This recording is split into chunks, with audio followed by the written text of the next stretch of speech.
जाड्यवा चिंता संतान हंतारो यत्पदाम्बुज रेणवाः स्वयानां तन्निजाचार्यां प्रणमामि मुहुर्मुहुः यदनुगृहीतो जन्तु सर्वदुःखतिगो भवेत् तमहं सर्वदा वन्दे श्रीमद्वल्लभनन्दनम् अज्ञानतिमिरादस्य ज्ञानञ्जनशलाकया चक्षुरुन्मिलितं येन तस्मै श्रीगुरुवे नमः।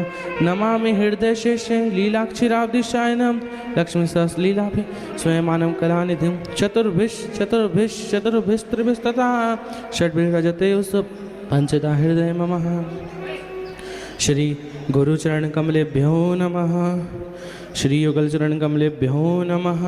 श्री वल्लभाचार्य चरण कमलेभ्यो नमः। ओम नमः शिवाय।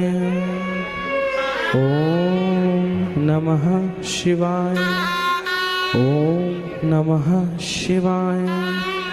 ओम नमः शिवाय। ओम नमः शिवाय। ओम नमः शिवाय। ओम नमः शिवाय। ओम नमः शिवाय।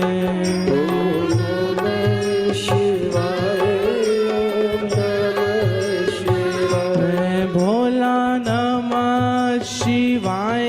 गौरा नमः शिवाय। भोला नमः शिवाय। गौरा नमः शिवाय। भोला नमः शिवाय। गौरा नमः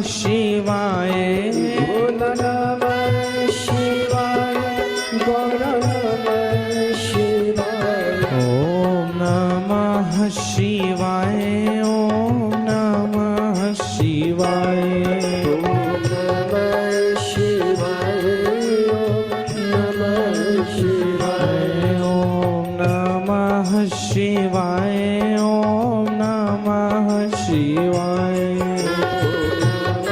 ओम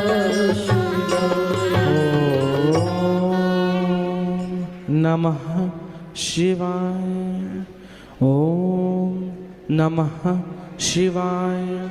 ओम नमः शिवाय। ओम नमः शिवाय। ओम नमः शिवाय। ओम नमः शिवाय। ओम नमः शिवाय। ओम नमः शिवाय। ओम नमः शिवाय। ओम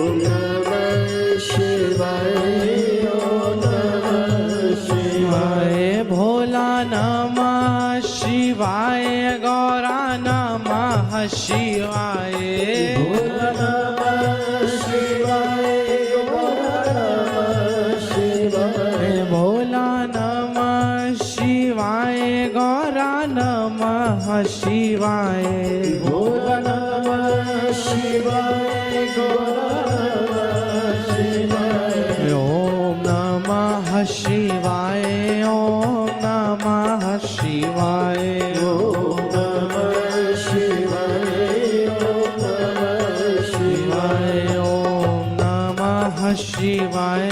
ओम नमः शिवाय। ओम नमः शिवाय।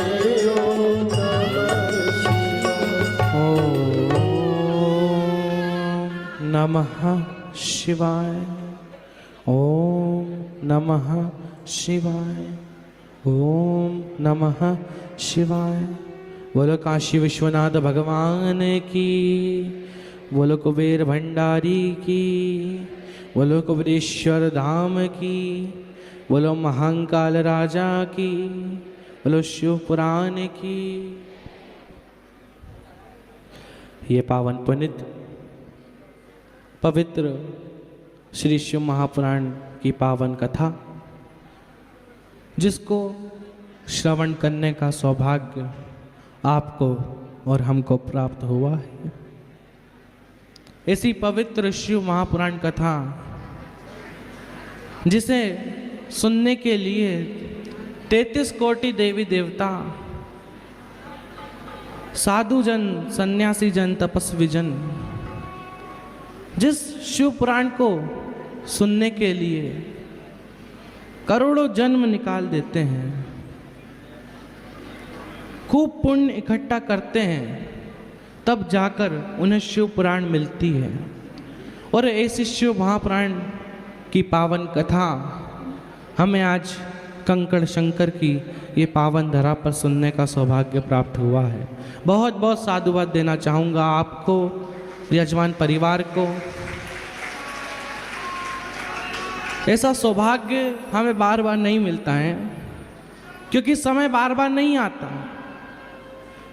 बहुत लोग तो यहाँ पर ऐसे भी होंगे जिनका कोई प्लान था ही नहीं है, जिनका कोई प्लान पहले से पक्का था ही नहीं। एकदम से शिव पुराण, एकदम से कुबेरेश्वर धाम आने का प्लान लगा और शिव पुराण में कुबेरेश्वर धाम में आ तो गए, और कुबेरेश्वर धाम में आने के बाद शिव पुराण को सुनने का सौभाग्य भी प्राप्त हो गया। ये बहुत किस्मत की बात है, आसानी से नहीं मिलती है शिव पुराण।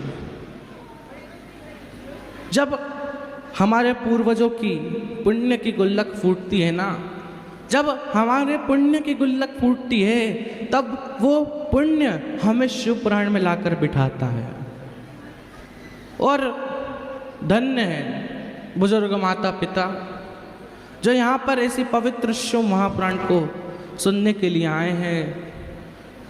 कंकड़ शंकर की पावन धरा पर कंकड़ शंकर के दर्शन करने आए हैं।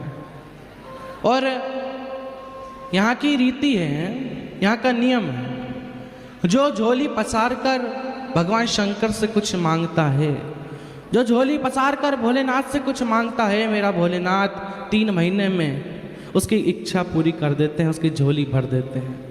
मैं भगवान शंकर से ही प्रार्थना करूंगा, जो यहाँ पर आया है, जिसने दिल से अब शिव पुराण में दिल लगाया है, मन लगाया है, भगवान शंकर उन सभी की झोली 3 महीने में भर दे और वापस से कुबेरेश्वर धाम में भेज दें। और कहते हैं कि भगवान शंकर किसी भी रूप में आ सकते हैं, भोलेनाथ किसी भी रूप में यहाँ पर आ सकते हैं, आपसे मदद मांग सकते हैं। आपके दर पर कोई आया है, कह रहा है जल पिला दो, अगर कोई कहे जल पिला दो, भूख लग रही है, कुछ खाने को दे दो, तो जरूर दें, क्योंकि भगवान शंकर किसी भी रूप में आ सकते हैं। भोलेनाथ कभी अपने रूप में नहीं आते। एक बार माता पार्वती की जब बारात जा रही थी, जब भगवान शंकर बारात लेके आ रहे थे, जब दर पर पहुंचे तो मैना देवी तो भगवान शंकर का रूप देखकर ही बेहोश हो गई थी, चक्कर खाकर गिर गई। माता मैना चक्कर खाकर गिर गई भगवान शंकर का रूप देखते से ही, क्योंकि तन पर भस्मी, कानों में बिच्छू, गले में सर्प की माला, गले में रुद्राक्ष, हाथों में रुद्राक्ष, सर पर जटा और जटा में गंगा, सर पर चंदा। अब भगवान शंकर इसलिए नहीं आते क्योंकि अगर भगवान शंकर अपना एक गण ही आपके घर पर भेज देंगे ना, तो रात भर नींद नहीं आएगी है। भगवान शंकर ने अपने एक भूत प्रेत को भेज दिया तो है आएगी नींद, बोलो। सर्प को भेज दिया, रात भर नींद नहीं आया, इसलिए भगवान शंकर कभी अपने रूप में आते नहीं है। भगवान शंकर किसी को भेज देते हैं, भगवान शंकर रूप बदल के आते हैं। भगवान शंकर खुद नहीं आ सकते, इसलिए किसी गुरु जन को, किसी तपस्वी जन को, किसी साधु जन को मार्गदर्शन देने के लिए भेज देते हैं। और भगवान शंकर से आप और हम प्रार्थना करेंगे कि भगवान शंकर हमारे भी घर में आए, बोले नाथ हमारे घर में भी किसी रूप में आए। और त्रिपुरारी बन के, भंडारी बन के चले आना, भोले जी चले आना।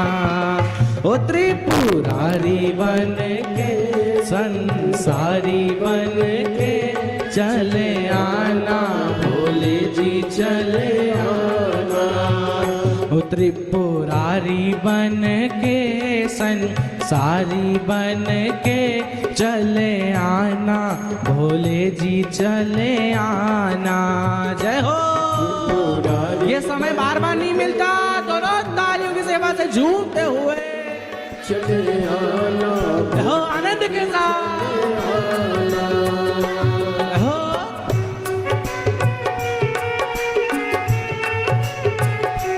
आनंद के साथ जगह की चिंता मत करो रे, मिल जाएगी झूमते हुए।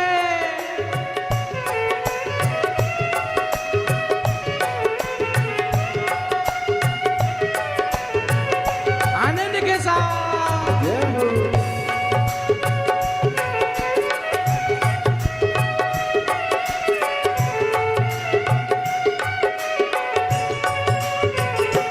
रहो।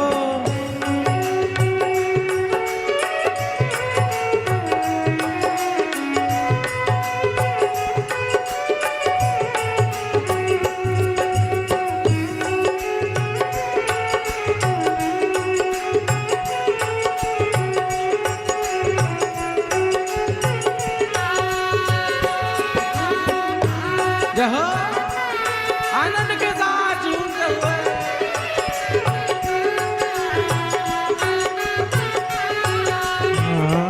तुम ओघड़ रूप में आ जाना, तुम ओघड़ रूप में आना, ओ तुम ओघड़ रूप में आ जाना, तुम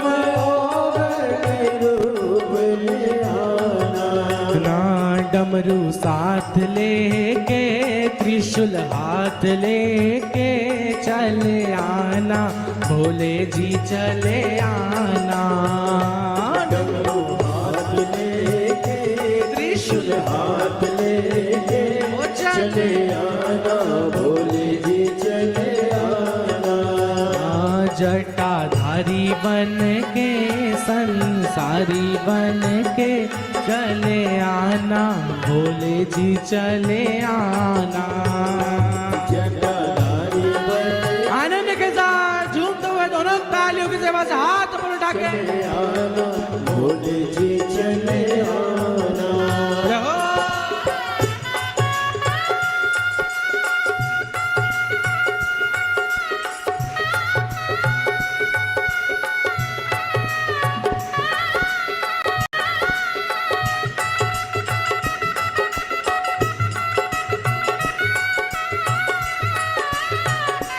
जय हो।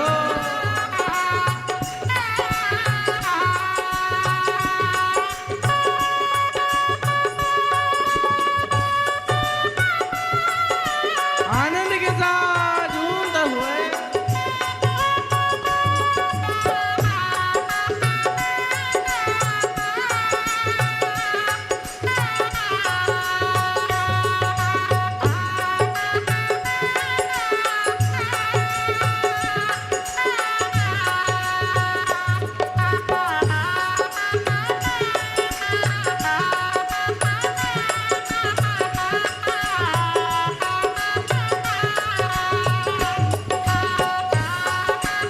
हो।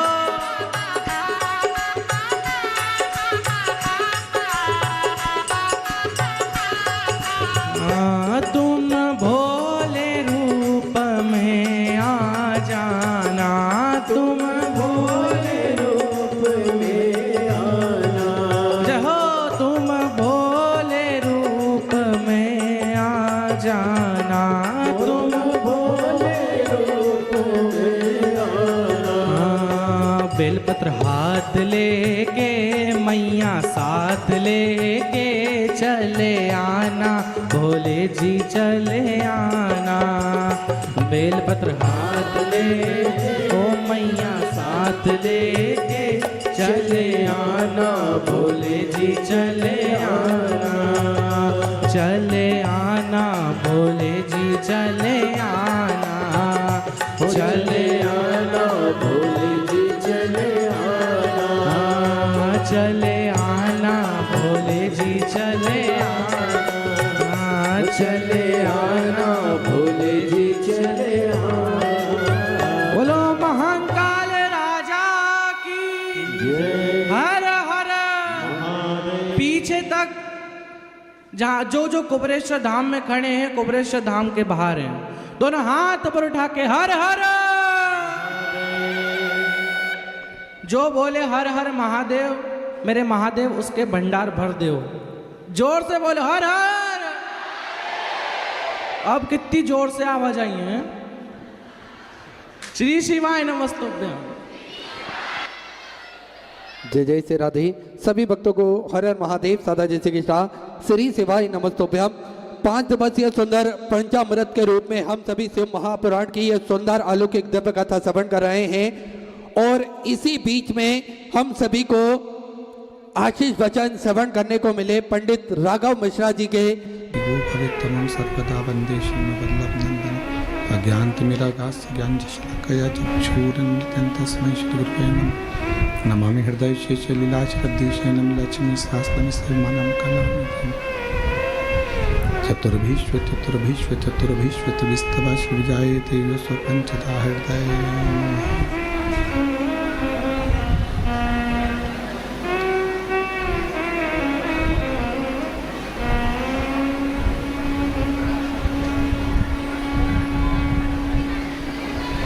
भोले विश्वनाथ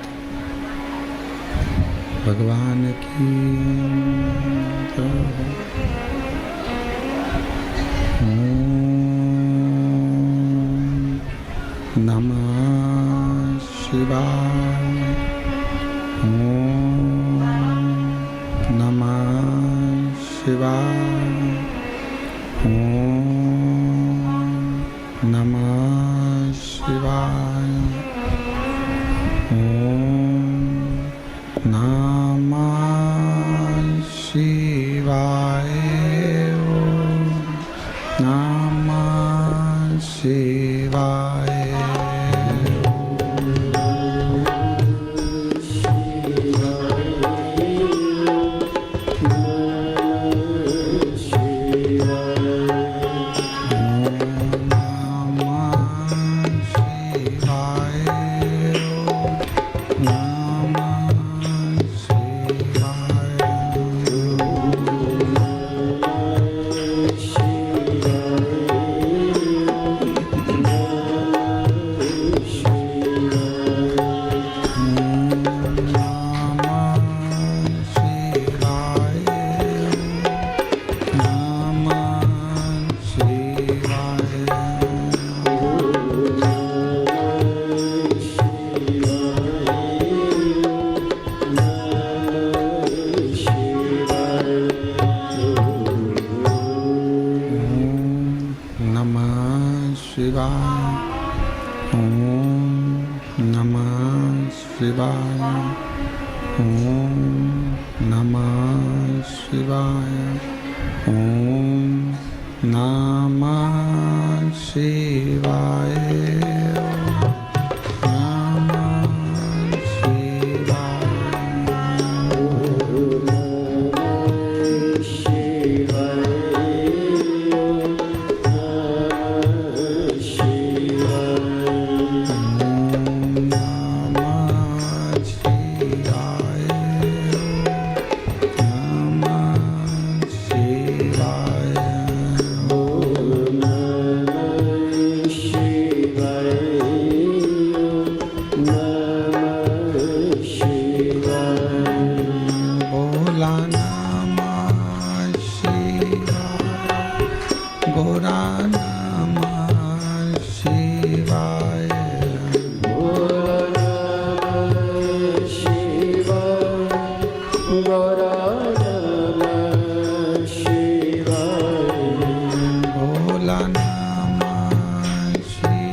नमः शिवाय। विश्वनाथ भगवान की जय। महाकालेश्वर भगवान की जय। ओमकारेश्वर भगवान की जय। कुबेरेश्वर महादेव की जय। हर हर महादेव, हर हर महादेव, हर हर महादेव।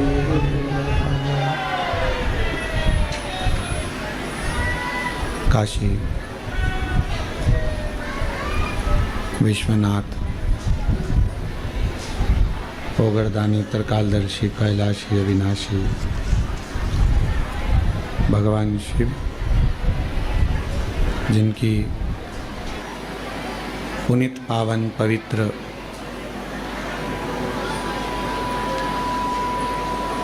शिव महापुराण की कथा बाबा देवादिदेव महादेव के पवित्र धाम कुबेरेश्वर धाम की पवित्र धरा पर बाबा देवादिदेव महादेव की कृपा करुणा से ये पवित्र कथा 12 ज्योतिर्लिंग के मध्य बिंदु कुबेरेश्वर धाम पर आयोजित है। ऑनलाइन ये कथा बाबा के इस पवित्र धाम से चल रही है। स्वर्गीय श्री मायाराम साहू जी, स्वर्गीय श्रीमती सोनवती साहू जी, स्वर्गीय श्रीमती बुधिया साहू जी, स्वर्गीय श्री मोहनलाल साहू जी की स्मृति में दामोदर प्रसाद साहू जी परिवार,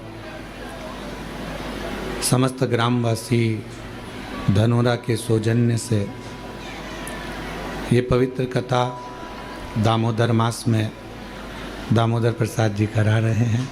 एक बार जोरदार ताली बजाकर उनका स्वागत वंदन अभिनंदन।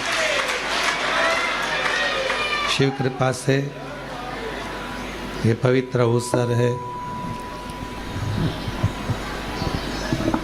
जो ये भगवान देवादिदेव महादेव की ये पवित्र कथा दामोदर मास कार्तिक का पवित्र महीना, और इस कार्तिक के पवित्र महीने में भगवान शिव की ये पवित्र कथा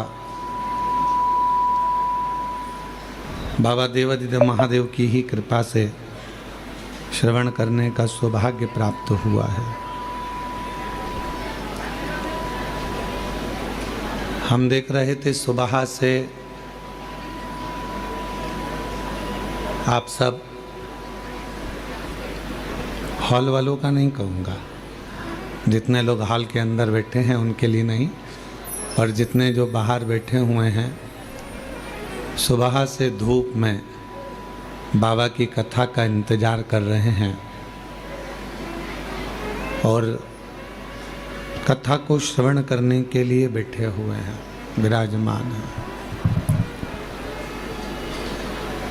कहीं ना कहीं भगवान शिव की ये अविरल भक्ति,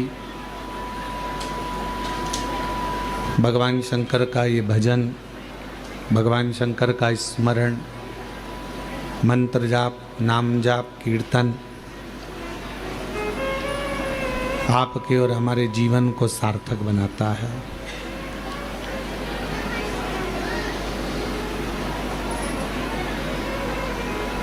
केवल मानव का देह प्राप्त कर लेना ही मूल नहीं है। मानव के देह को प्राप्त करने के बाद कुछ क्षण का यदि सत्संग हो जाए, कुछ क्षण का भजन हो जाए, कीर्तन हो जाए, मंत्र जाप हो जाए, नाम कीर्तन हो जाए, तो समझें कि हमारा मानव देह श्रेष्ठ है।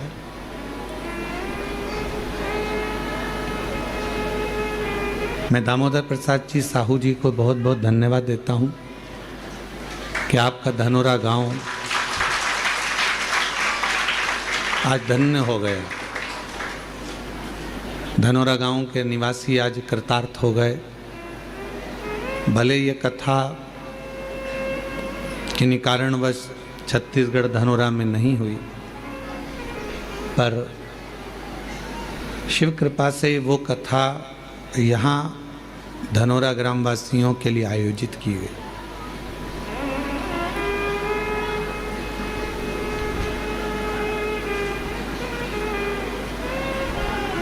शिव जिनको पहचानने के लिए, जिनको जानने के लिए मानव का पूर्ण जीवन भी चले जाता है तो शिव तत्व को नहीं पहचान पाता। कोई आपसे आकर कह दे कि मैं भगवान शिव को पहचानता हूँ या मैं भगवान शंकर को जानता हूँ,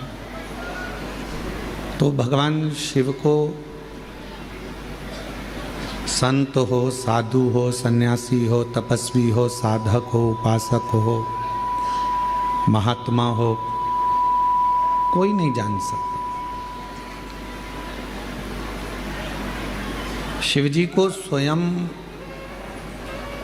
भगवान देवादिदेव महादेव को स्वयं परमात्मा भी जानने का प्रयास करते हैं तो नहीं जान पाते।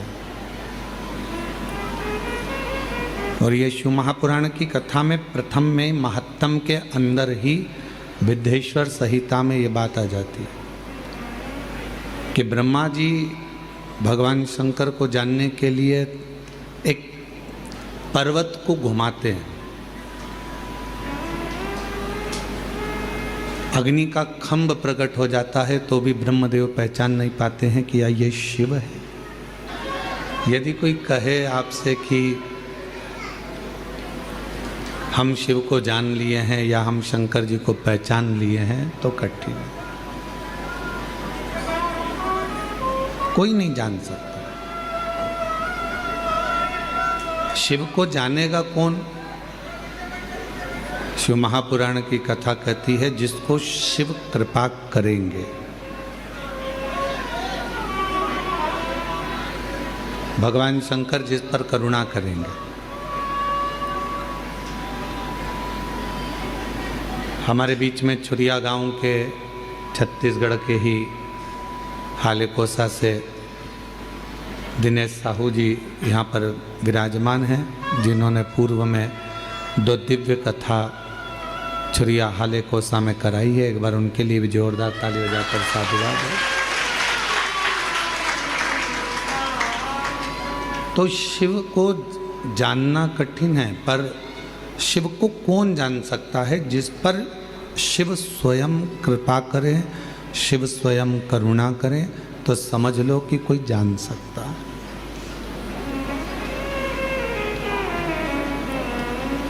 वन क्षेत्र में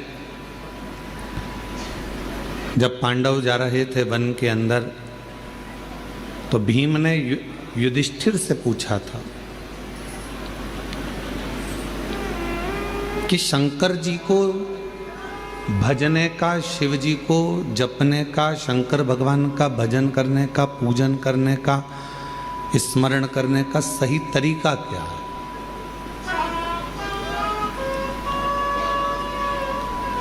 और हम निवेदन करेंगे कि जितने भी शिव भक्त आस्था चैनल पर कथा सुन रहे हैं और जितने फेसबुक यूट्यूब पर सुन रहे हो, चाहे जितने बाबा कंकर शंकर की भूमि पर कुबेरेश्वर धाम पर कथा सुन रहे हो, तो इस बात को आप भी बड़े ध्यान से सुनिएगा।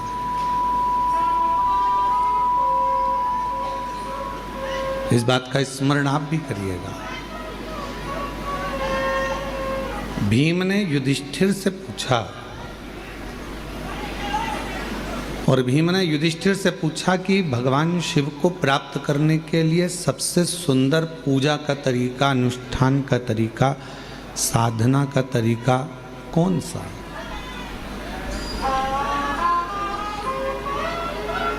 कोई एक तरीका ऐसा बता दो जिससे हम पूजन कर ले, अनुष्ठान कर लें, साधना कर लें।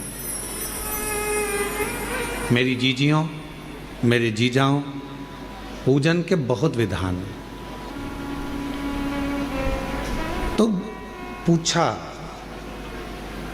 भीम ने युधिष्ठिर से कि भगवान की पूजन का सही नियम क्या है, भगवान शंकर की साधना का सही तरीका क्या है, उनकी उपासना का सही तरीका क्या है।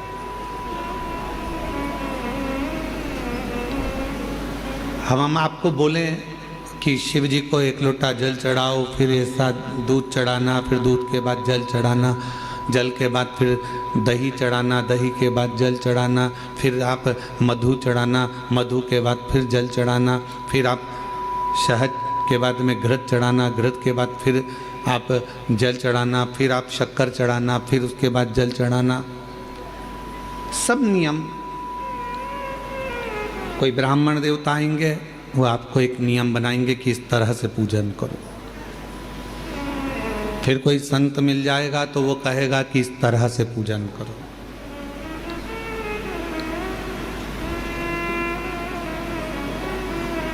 फिर कोई महात्मा मिलेंगे, वो कहेंगे इस तरह से पूजन करो। पर वही बात भीम ने युधिष्ठिर से पूछी कि पूजन का नियम क्या है। हम भगवान शंकर की पूजन कैसे करें, हम भगवान शंकर की आराधना साधना कैसे करें, क्या नियम हो सकता है। अब यहाँ जितनी माताएं बैठी हैं, हम एक एक को खड़ा करके पूछे हैं कि तुम बताओ कि शिव जी के पूजन का नियम क्या है। तो हम दामोदर प्रसाद जी से पूछेंगे, वो अलग नियम बताएंगे। उनके बेटे से पूछेंगे तो वो अलग नियम बताएंगे। बहू से पूछेंगे, वो अलग नियम बताएंगे। बोलो सही है कि गलत है। जितने मेरे बाहर जीजियाँ बैठी हैं, जीजा बैठे हैं, जितनी माताएं बैठी हैं, जितने बच्चे बैठे हैं, उनसे पूछेंगे क्यों शिव जी के मंदिर जाते हो, हाँ क्या नियम से पूजन करते हो, तो कहेंगे हम झाड़ू लगा देते हैं, पोछा लगा देते हैं, जल चढ़ाते हैं, बेलपत्र चढ़ाते हैं, ये करते हैं, वो करते हैं। सबका अपना अपना नियम है, सब अपना नियम बता। भीम ने भी युधिष्ठिर से पूछा कि शिव पूजन का नियम क्या है।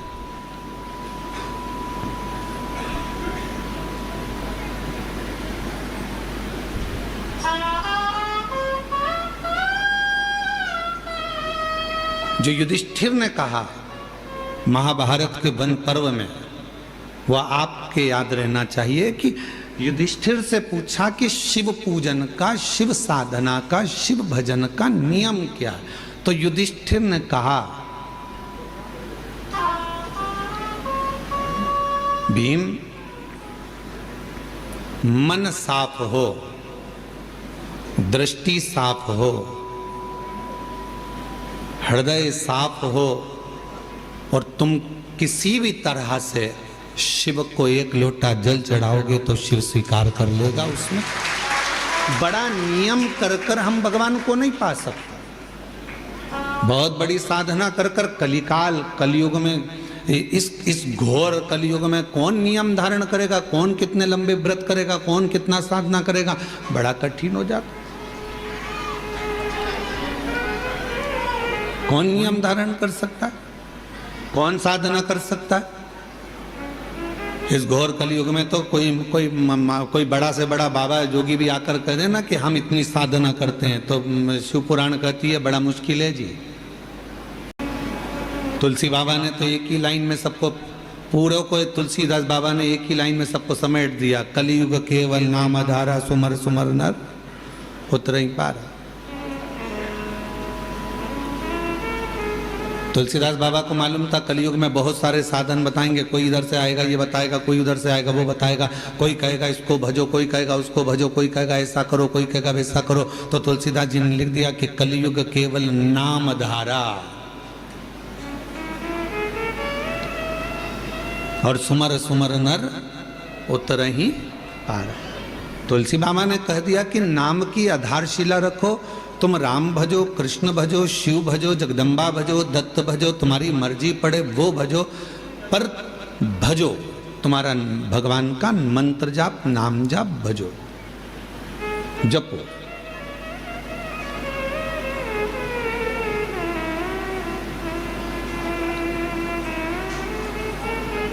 मंत्र जाप, साधना, नाम जाप, कीर्तन ये करो।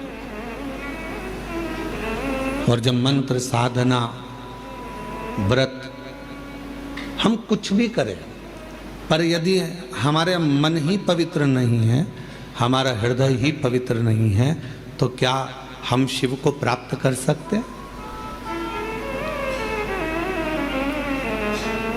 और मैंने तेरे ही भरोसे बाबा तेरे ही भरोसे हवा बिच उड़ती जावांगी बाबा डोर हथों छड़ी कटी भोले मैं तेरी पतंग शंभो मैं तेरी पतंग हवा बिच उड़ती जावांगी बाबा डोर तो छड़ी नाम कटी जावांगी। शिव कथा कह रही है कि साधना में मन की पवित्रता होना चाहिए। बहुत लंबी पूजन जमाली हमारे पास, ये भी रखा है, ये भी रखा है, ये भी रखा है, ये भी रखा है, शिव जी को ये भी चढ़ाऊंगी, शंकर जी को ये भी चढ़ाऊंगी, शंकर जी को ये भी चढ़ाऊंगी, और मालूम पड़े मन शुद्ध नहीं है, मन का भाव शुद्ध नहीं है, तो परमात्मा कैसे मिलेगा।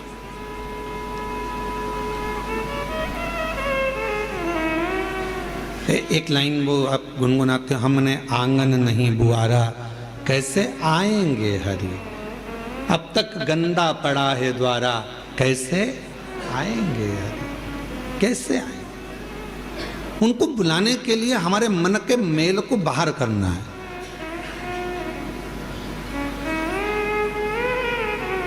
कहां पर आए हो आप लोग कथा श्रवण करने के लिए? बाबा कुबरेश्वर के धाम, मेरी जीजियों का मायका और मेरे जीजाओं का ससुराल।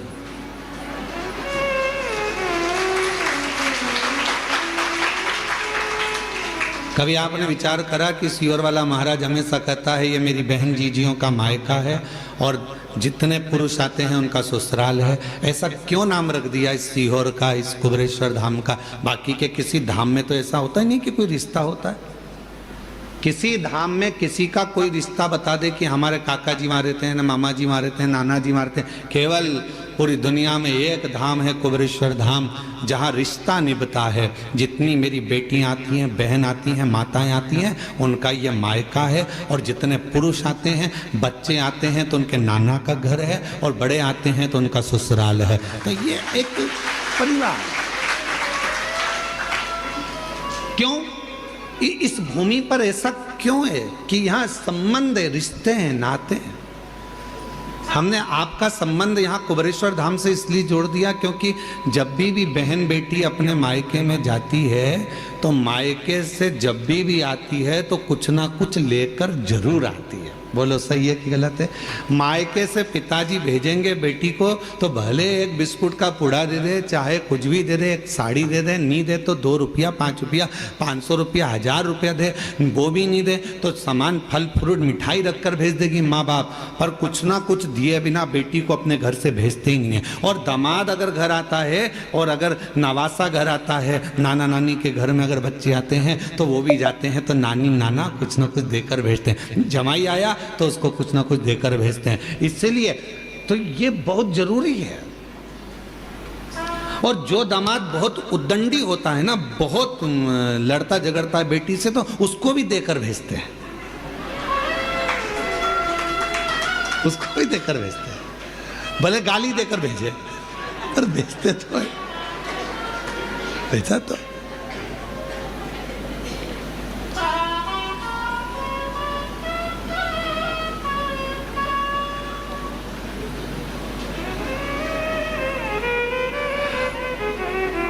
हमारे परिवार में जब शादी होती थी तो हमारी परिवार में जब बेटियों की बहनों की शादी होती थी तो वो हमारे माताजी हमसे कई बार कह देती, सुनो आज रात को जागना है तुमको। हमने पूछा क्यों मम्मा? तो कहा कि शाम को वो तुम्हारे वो छोरी है ना अपने परिवार की, उसका ब्याह है ना, तो वहाँ कन्यादान करना पड़ेगा, तो पाँव पूजना पड़ेगा। अब तुम्हारे इधर पाँव पूजते कि नहीं पूजते? जम के तो बोलो पूजते। तो अब रात के समय जब फेरे होते हैं तो पाँव पूजना पड़ेगा। तो हमारी माताजी हमको जगा के रखती थी, और सो भी जाते तो ढूंढ के लाती थी, चलो पाँव पूजो। अब रात को नींद में एक तो काम कर करके थक जाओ और ऊपर से रात को मम्मा माता जी जगाए और पाँव पूजवाए, तो धीरे धीरे पाँव पूजते पूजते मन में फुसफुसा भी देते थे, देखो जीजा जी पाँव पूज रहे हैं, जब तक पूज रहे हैं, जीजी को दिक्कत आई तो सिर भी पूज देते हैं। अब जीजा टेंशन में है, तो वो पास में जीजी बैठे तो उसको, तो जीजी कह देती है ही ऐसा, है ही ऐसा।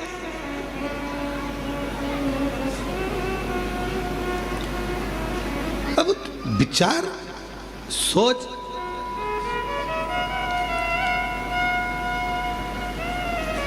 होता है कभी कभी ऐसा स्मरण। एक व्यक्ति बोला कि बहुत पुरानी बात है, हम जब स्कूल कॉलेज में पढ़ते थे उस समय की बात है। अब उस समय पर हम 9th क्लास में पढ़ रहे थे, और 9th क्लास में पढ़ते तो वो बोले देखो उनके घर पे कितनी भीड़ होती है, वो उनके घर पे कितनी भीड़ होती है। तो हमने भी हमारे दोस्तों से कहा कि भीड़ लगाना कोई बड़ी बात है, 1 मिनट में भीड़ लग जाती है, उसमें कौन सी दिक्कत वाली बात है। तो क्या ऐसे कैसे लग जाती है। हमने कहा कल तुम एक काम करना, 2 बांस तुम खरीद के लाना, बाकी के घास हम ले आएंगे, सफ़ेद कपड़ा बांध लाएंगे, किसी के घर पे रख देंगे, भीड़ इकट्ठी हो जाएगी, उसमें कौन सी दिक्कत। भीड़ इकट्ठी करना थोड़ी ना बड़ी बात।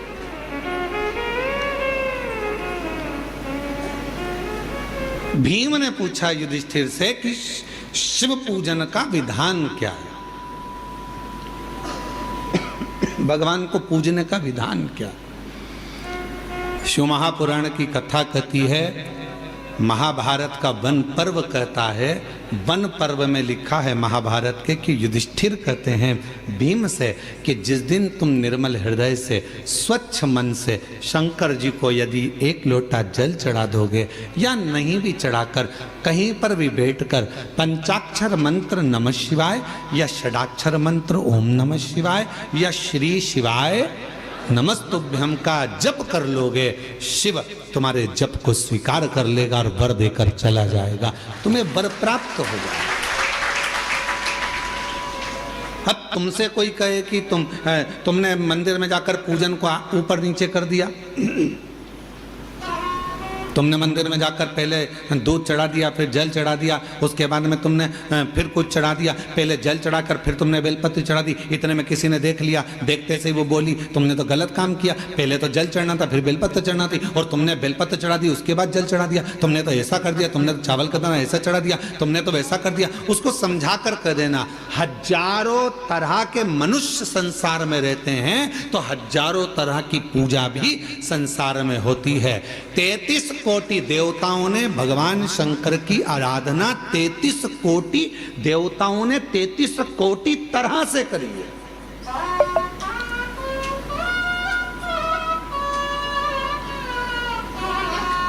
कई लोग हमसे कह देते हैं हमने शिव पुराण पढ़ी है, आप जो जो बताते हो शिव पुराण में तो कई बार मिलता ही नहीं है, तो हम क्या एक ही पुराण में से बोलते हैं। भगवान की कथा, भगवान का नाम, भगवान का सुंदर स्वरूप चरित्र कितनी पुराणों में, कितने वेदों में, कितने शास्त्रों में और कितने कितने ग्रंथों में लिखा हुआ है महाराज। ऐसे ऐसे ग्रंथ, ऐसे ऐसे शास्त्र विद्वान लिख लिख कर चले गए। उन विद्वानों की पूंजी को हम ग्रहण करते हैं और उसको पढ़ने के बाद फिर शिव पुराण के माध्यम से जनमानस को लाकर दे देते हैं, जिससे जनमानस का कल्याण हो और शिव तत्व को लोग पहचाने। अब कोई कह दे कि हमने तो पढ़ा है, तो उनसे निवेदन कहेंगे 33 कोटि देवताओं ने 33 कोटि तरह से भगवान शिव की आराधना करी। सबका तरीका अलग था, सबका पूजन का विधान अलग था, सबका भजन करने का विधान अलग था। उसी तरह शंकर जी की पूजन के अनेकों अनेक विधान हैं, शिव जी को रिझाने के अनेक अनेक विधान हैं, बहुत विधान।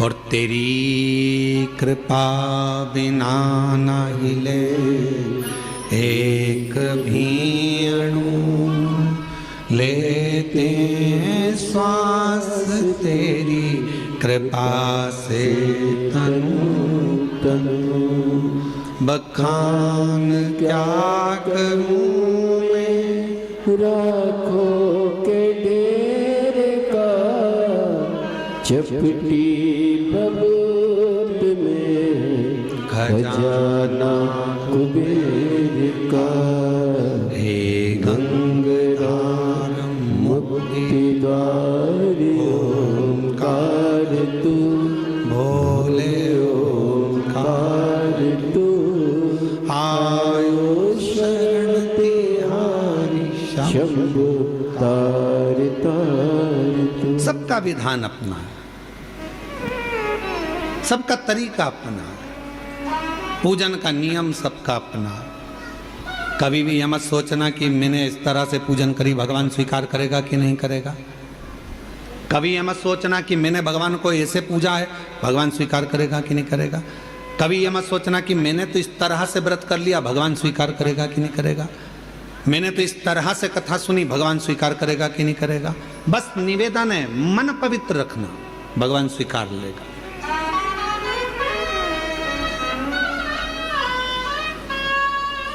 जब मन की पवित्रता होगी तो शिव उसको स्वीकारेगा, शंकर स्वीकारेंगे। और किसके पीछे शिव आते हैं, भगवान किसके पीछे आते हैं? तो कहा माल वाले के पीछे मानव आता है, मनुष्य आता है। कुर्सी वालों के पीछे मनुष्य जाता है, दुनिया जाती है। माल वाले तुम्हारे गांव में अगर कोई पैसे वाला होगा तो उसके पीछे लोग बहुत आएंगे, अरे साहब सेठ जी सेठ जी सेठ जी सेठ जी सेठ जी। काय का सेठ? सेठों में सेठ सांवरिया सेठ, बाकी के जितने सब डुप्लीकेट। एक ही सेठ भारी है, वो सांवरिया सेठ है। और जितने अपने आप को सेठ लिखते हैं पक्के डुप्लीकेट हैं। काय के सेठ? जो सांवरिया सेठ ने करा वो आज का सेठ करता है? बोलो जम के। सांवरिया सेठ ने नानी बाई का 56 करोड़ का मायरा भरा था और एक बार के नहीं बोला कि मैंने 56 करोड़ का मायरा भरा। आज का जमाने में जितने सेठ है वो अपनी बहन के घर का भर ले, वही बहुत बड़ी बात है। वो अपनी बहन के घर का मायरा भर ले, बहुत बड़ी बात है। और कहने को सेठ जी सेठ जी सेठ जी सेठ जी, कोई सेठ नहीं, सारे डुप्लीकेट। सेठों में सेठ, जम के बोलो जरा, सेठों में सेठ सांवरिया सेठ, बाकी के सारे सेठ डुप्लीकेट। और कई सारे सेठ बैठे होंगे, उनको बुरा लग गया होगा। सेठ है वो। माल वाले के पीछे मनुष्य जाता है, माल वाले के पीछे, कुर्सी वालों के पीछे दुनिया जाती है। दुनिया पैसे वालों के पीछे जाती है, माल वालों के पीछे जाती है और कुर्सी वालों के पीछे जाती है। पर मेरा महादेव माल वाले के पीछे नहीं जाता, मेरा महादेव माला वाले के पीछे जाता है, भजन वाले के पीछे जाता है, आसन वाले के पीछे जाता है। जो माला जपता है मेरा महादेव उसके पीछे चला जाता है, मेरा महादेव उसके पीछे चलता है। अब आपके ऊपर निर्भर करता है, आप माल वाले के पीछे चलोगे कि माला वाले के पीछे चलोगे। माल वाले के पीछे चलोगे तो एक ना एक दिन माल वाला तो तुमको तगड़ी दे देगा, लात मार देगा, निकाल देगा। कुर्सी वाले के पीछे चलोगे वो भी एक दिन लात मारकर निकाल देगा। पर माला वाले के पीछे चलोगे, किसी सदगुरु, किसी संत, साधु, सन्यासी, तपस्वी, साधक, उपासक जो शिव की आराधना में डूबा रहता हो, शंकर की भक्ति में डूबा रहता हो, यदि उसके पद चिन्हों के पीछे चलोगे तो एक न एक दिन मंजिल तक पहुंच जाओगे। क्योंकि महादेव उसके पीछे चल रहा, शिव उसके पीछे चल रहा, शंकर उसके साथ चल रहा।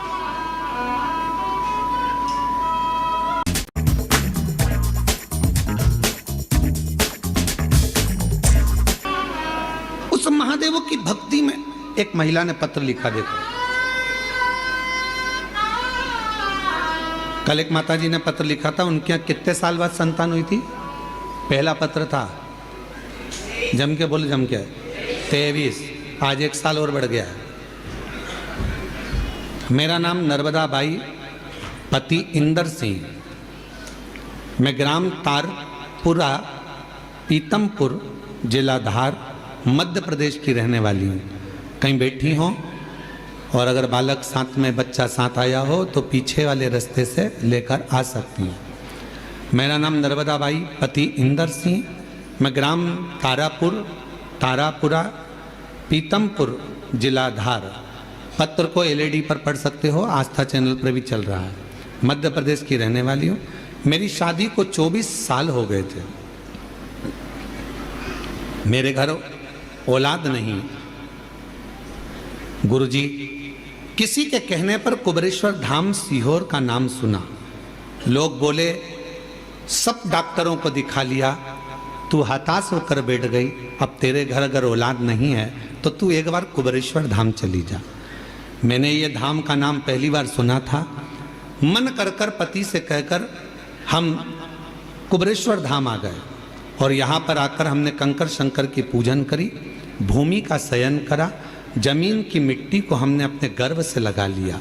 गुरुदेव, बाबा से प्रार्थना कर कर गई, बाबा मेरी गोद भर देना, सब दूर से हार चुकी हूँ, अब मुझे तो डॉक्टर ने भी मना कर दिया, शादी के 24 साल हो गए, औलाद नहीं।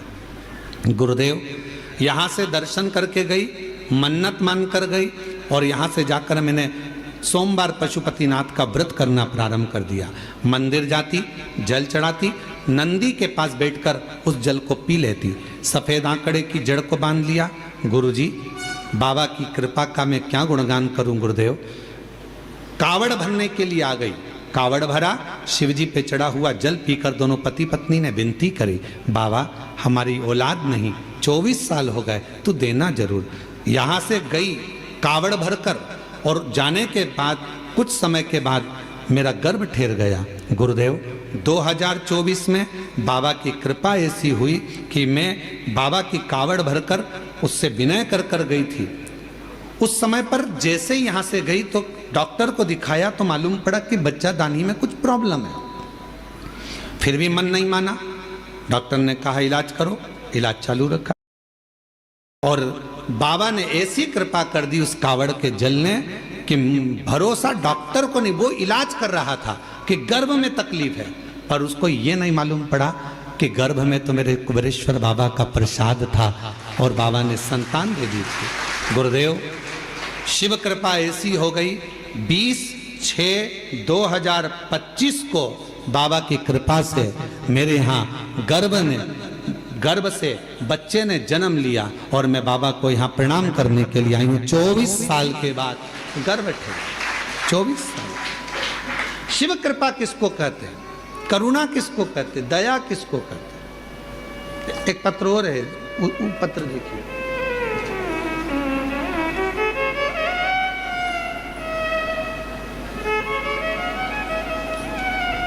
मेरा नाम मीना लोधी, उम्र 35 वर्ष, मेरे पति भरत लोधी कहीं बैठे हों, निवासी बंडा, जिला सागर, मध्य प्रदेश से हैं। अगर कहीं बैठे हों तो बच्चे को लेकर पीछे वाले रास्ते से आ सकते हैं। मीना लोधी, पति भरत लोधी, निवासी बंडा, जिला सागर। हमारी शादी 2006 में हुई थी। 18 वर्ष शादी के हो गए थे गुरुदेव। संतान का सुख नहीं था। डॉक्टरों को दिखाया तो डॉक्टरों ने मना कर दिया कि तुम्हें औलाद नहीं होगी। हम ऐसा, अब जरा पत्र को देखिएगा, तंत्र मंत्र विद्या, दुनिया के सारे उपाय और दुनिया की सारी पूजा, दुनिया का सारा डॉक्टर दिखा लिया पर औलाद का सुख नहीं आया। तब आखिरी में लोग ताने देने लगे।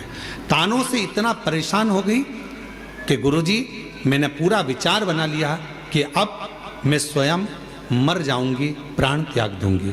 जिस दिन मैंने प्राण त्यागने का विचार किया, सबसे पहले मैंने एक काम किया कि मरना है, पहले एक बार भगवान के सामने जाकर नमन कर लूं।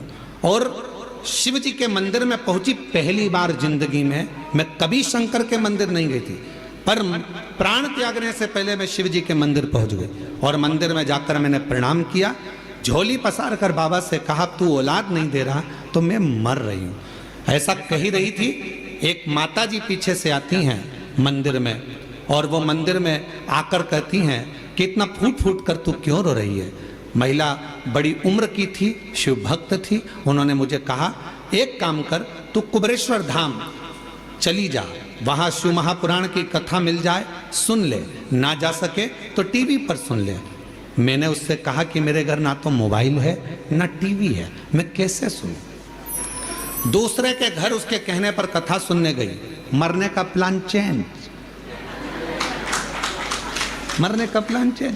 उसके कहने पर पड़ोसी के घर कथा सुनने गई, 3-4 बार गई पड़ोसी के यहाँ कथा सुनने के लिए, तो उनका मुख फूलने लगा। एक दिन कथा में आपने कहा था कि शिव को जल चढ़ाते समय जब आप कुछ मांगोगे तो बाबा देगा। सबसे पहले मैं भूल गई कि बच्चा चाहिए, सबसे पहले मैंने टीवी और मोबाइल मांग लिया, और बाबा से मैंने केवल टीवी और मोबाइल मांगा, और बाबा ने ऐसी कृपा करी 20 दिन निकले और मेरे पति मेरे लिए मोबाइल भी लाए और टीवी भी लाकर रख दी। अब मैं घर पर कथा सुनने लगी, आसन लगाकर बैठ जाती, कथा श्रवण करती, भगवान से प्रार्थना करती, और बाबा ऐसी कृपा हो गई, आंकड़े की जड़ का प्रयोग करा।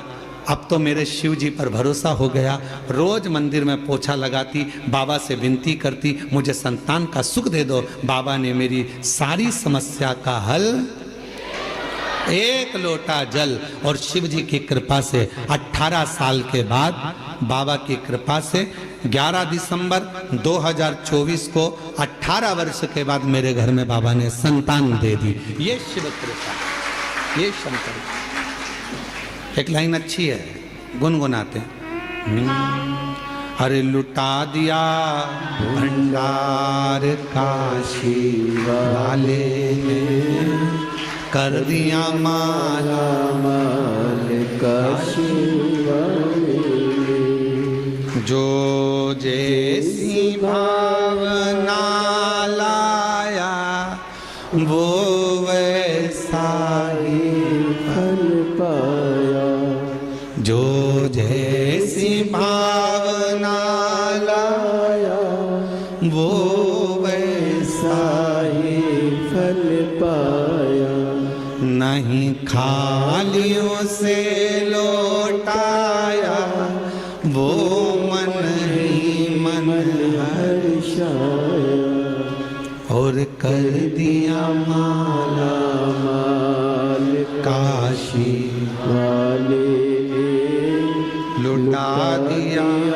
भंडार काशी वाले ने, कर दिया माला माल काशी वाले ने, लुटा दिया भंडार काशी वाले।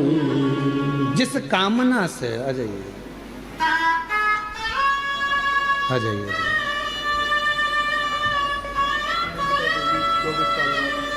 24 साल के बाद बच्चा हुआ है। एक बार जोरदार ताली।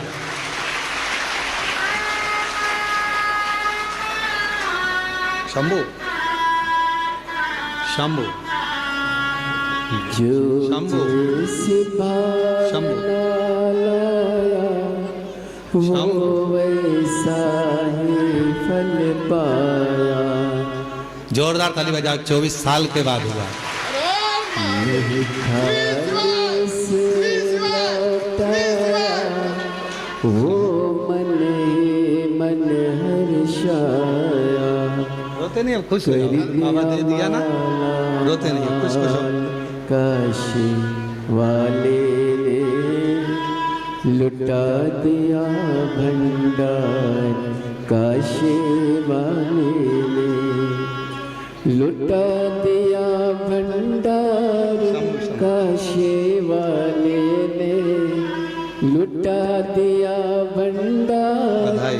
काशी वाले ने कर दिया माला माल, काशी वाले ने लुटा।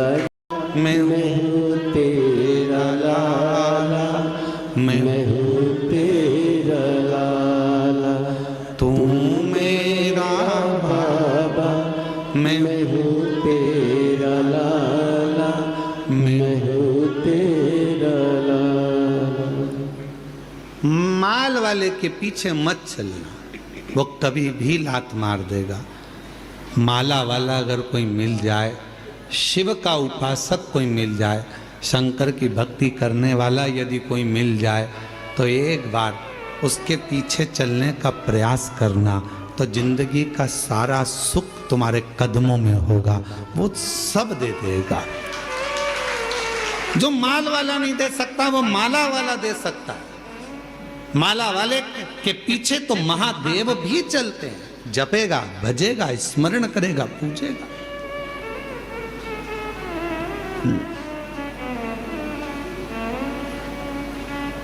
आज पूरी दुनिया, पूरा विश्व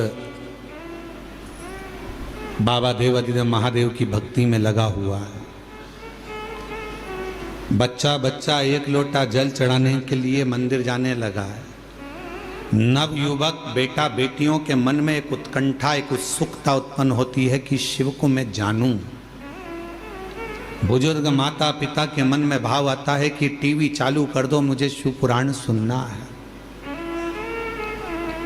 शिव पुराण। कल एक पत्र था एक बहन का,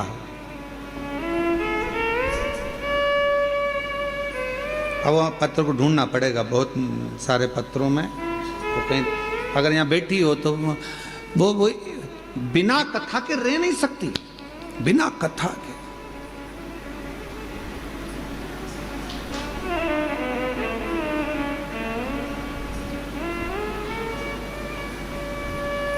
गाड़ी, बंगला, जमीन, जायदाद सब शिवजी ने उसको दे दी। उससे पूछा जाए कि तुझे कहां से मिला, तो कहे शंकर जी के दरवाजे से, नहीं तो मेरे तो शून्य थी, शून्य थी। कथा नहीं सुनती तो बुखार आ जाता।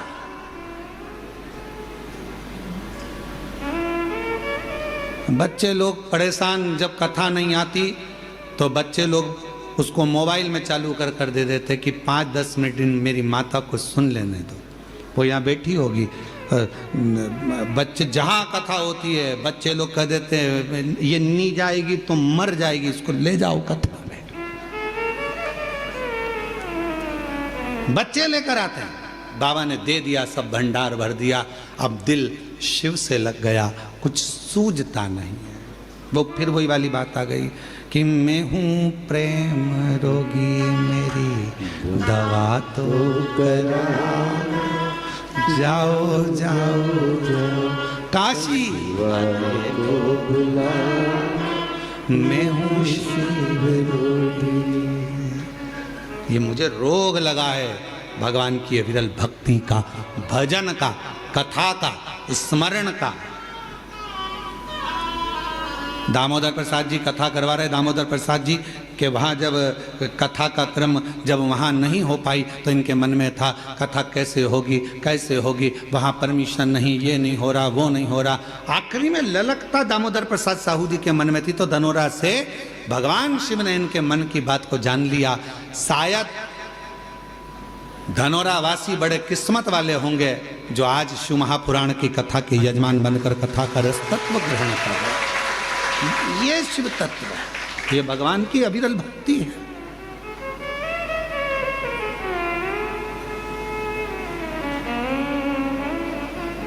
भीम युधिष्ठिर कह रहे हैं, भीम शिव को पाने के लिए सबके अपने अपने तरीके हैं, तुम कौन सा तरीका अपनाओ, कौन सा तरीका।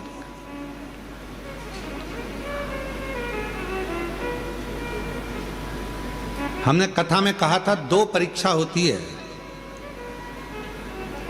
एक होती है लिखित परीक्षा, एक होती है जम के बोलो मौखिक परीक्षा।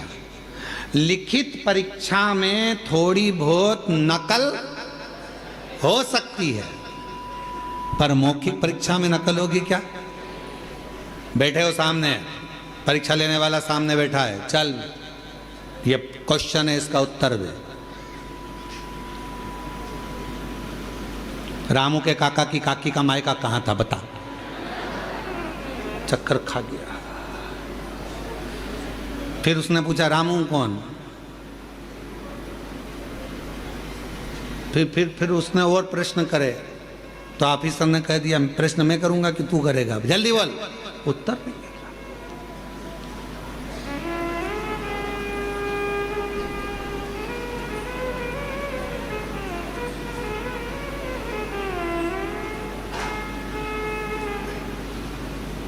स्मरण क्या करें महाराज? लिखित परीक्षा में नकल हो सकती है पर मौखिक परीक्षा में नकल नहीं होती है। लिखित परीक्षा में नकल कर कर लोग प्राप्त करे ना करे वो अपनी जगह है, और लिखित परीक्षा का एक एक अंक मिलता है, कटता है, फिर मिलता है, कटता है, कुछ मिलेगा कुछ कटेगा। पर मौखिक परीक्षा जब ली जाती है, सामने वाले व्यक्ति को अगर पसंद आ गई उसकी बात, उत्तर, तो समझ लो कि पूरे नंबर अच्छे मिल जाते हैं और पूरा रिजल्ट अच्छा आ जाता है। उसी तरह शिव महापुराण की कथा कहती है, आप अगर लिखित परीक्षा नहीं दे सकते, मतलब आप बहुत घंटों तक बैठकर भजन नहीं कर सकते, तप नहीं कर सकते, साधना नहीं कर सकते, व्रत नहीं कर सकते, उपासना नहीं कर सकते, तो मौखिक परीक्षा करो। अपने घर पर 5 मिनट बैठो और श्री शिवाय नमस्तुभ्यम का जाप करो। जब तुम्हारे मुख से श्री शिवाय नमस्तुभ्यम निकलना प्रारंभ होगा, तब सामने जो एग्जाम लेने बैठा है मेरा देव अधिदेव महादेव, वो तुम्हें पास कर देगा और तुम्हें उन्नति की सीढ़ी पर चढ़ा देगा।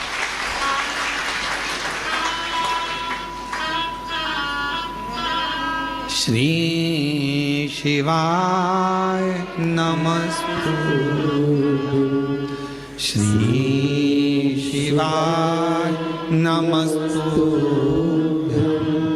श्री शिवाय नमस्तुभ्यं, श्री शिवाय नमस्तुभ्यं, श्री शिवाय नमस्तुभ्यं। ये मौखिक परीक्षा है। आप आए हो कुबेरेश्वर बाबा की धरा पर, शिव जी का कंकर शंकर पूजन करा, 5 कंकर उठाकर पूजन करा, कंकर शिला पर जल चढ़ाया, प्रार्थना करी, विनय करा, निवेदन करा, आपने दंडवत प्रणाम करा, वहां की रच को लेकर अपने पेट पर, अपने शरीर पर, अपने उदर पर, जहां तुमको लगाना था कंकर शंकर की मिट्टी को, तो मैंने अपने शरीर पर लगाया, विनय करी, बाबा तेरे ऊपर आश्रित होकर आई हूं, मैंने सुना है इस दरबार से कोई खाली नहीं गया, तो मेरी झोली खाली नहीं रहना चाहिए बाबा, तो झोली जरूर भर देना। ये विश्वास के साथ, एक पूर्ण श्रद्धा के साथ, पूर्ण आस्था के साथ जब शंकर के कंकर शंकर भूमि पर आप दंडवत प्रणाम कर कर वो एकांत में बैठकर 108 बार श्री शिवाय नमस्तुभ्यम बोलते हो, उस समय पर तुम्हारी मौखिक परीक्षा होती है, तब मेरा देव अधिदेव महादेव तुम्हारी झोली भरकर भेज देता है, झोली भरकर भेज देता।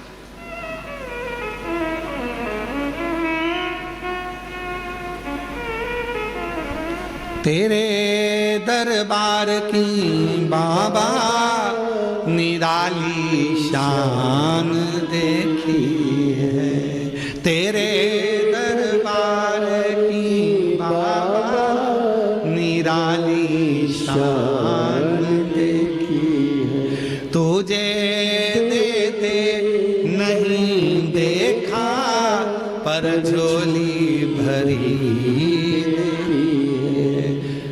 मुख दुनिया मोड़ेगी बाबा तू मुखड़ा मुख दुनिया मोड़ेगी बाबा तू मुखड़ा। हे भीम, भगवान शिव को रिझाने के तो 33 कोटि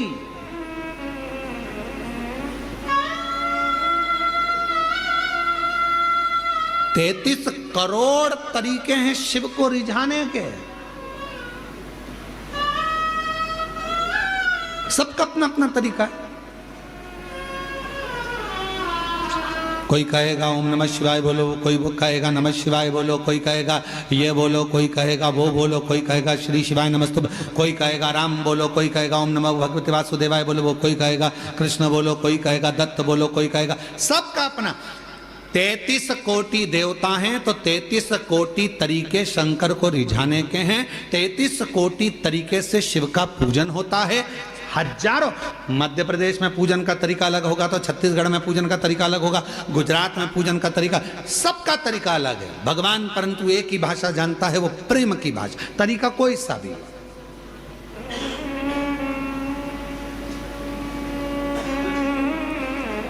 गुजरात के लोग क्या बोलते हैं, कौन सी भाषा? छत्तीसगढ़ वाले बोलो बोलो बोलो, छत्तीसगढ़िया। पंजाब के, हरियाणा के, हरियाणा, महाराष्ट्र के मराठी, बंगाल के बंगाली, सब, तेलंगाना के तेलंगी, जो भी भाषा आपकी बोलने वाली है, आंध्रा की अपनी, यहाँ की अपनी, वहाँ की। अब हमें एक बात तुम बताओ रे, जितने बैठे हो सब बताओ, और जितने आस्था चैनल पर सुन रहे हो वो भी बताओ, भगवान को कौन कौन सी भाषा आती होगी? जरा विचार करो।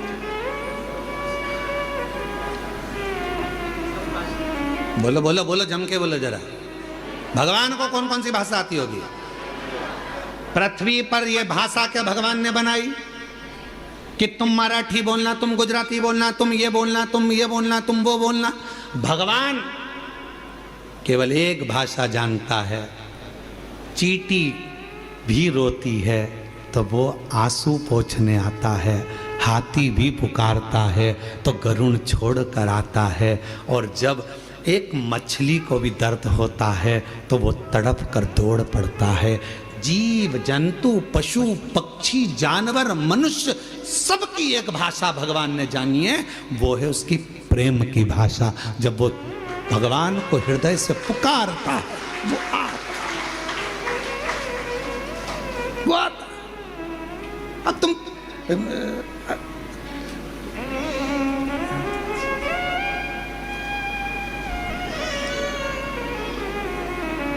अब एक व्यक्ति अमेरिका से भारत आया,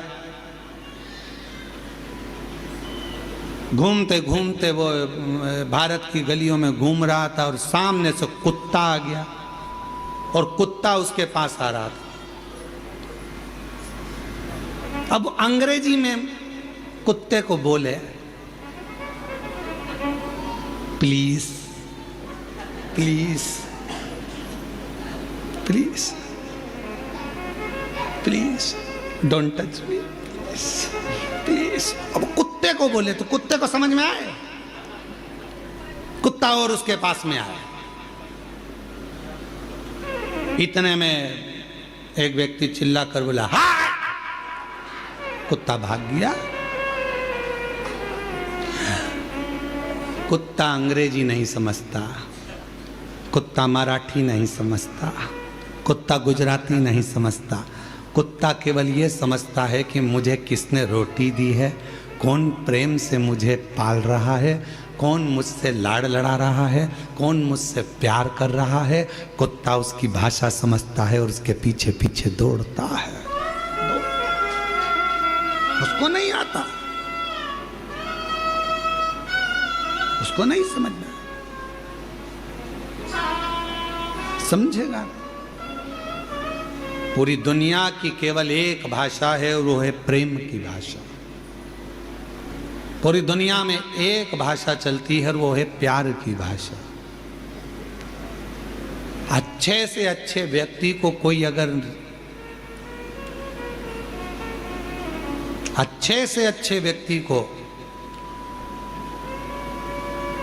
अगर तुम्हें रिझाना है तो उसको धन से, दौलत से, संपदा से, सत्ता से, वैभव से नहीं, उसको केवल प्रेम की भाषा से रिझाया जा सकता है। तुम प्रैक्टिकल घर में करो ना। एक बार चिढ़कर बोल दो अपने पति से, देखो मेरे को सामान ला कर दे देना, पहले बोल दे रही हूँ। वो चिढ़कर जवाब देगा और एकदम प्यार से सिर पे पल्लू लेके बड़े प्रेम से, ए जी आज मुझे बुला दोगे क्या? इतनी स्माइल में बोलोगे तो वो तुरंत फोन लगाएगा। क्यों, कहाँ है तू? अरे तेरी भाभी को जरा ये सामान चाहिए, ला देगा क्या? इतनी फास्ट, गया ही नहीं, सामान दरवाजे पे आ गया। प्यार की भाषा में, स्नेह की भाषा में समर्पण होता है। पुकारो उसको प्रेम से, हृदय से। जब आप लोग आंख बंद कर लेते हो, भगवान को दिल से जब हृदय से कहते हो, भोला सब दुख काटो, ओ भोला सब दुख काटो, कितने प्रेम से जब आप पुकारते हो, स्नेह से आप पुकारते हो, वो स्वीकार करता है। कल शाम के समय आरती के पहले लगभग आरती होने वाली होगी 6:30 बजे के आरती का टाइम होता है, प्रदोष काल की आरती का 6:30 बजे। उस समय पर कुछ माताएं वो आम के पेड़ के साइड में बैठी बैठी भजन गा रही थी, बड़े प्रेम से गा रही थी, इतने स्वर में। और कम से कम 8-10 होंगी और कुछ नहीं था उनके पास, फिर भी वो भगवान को तेरी कृपा का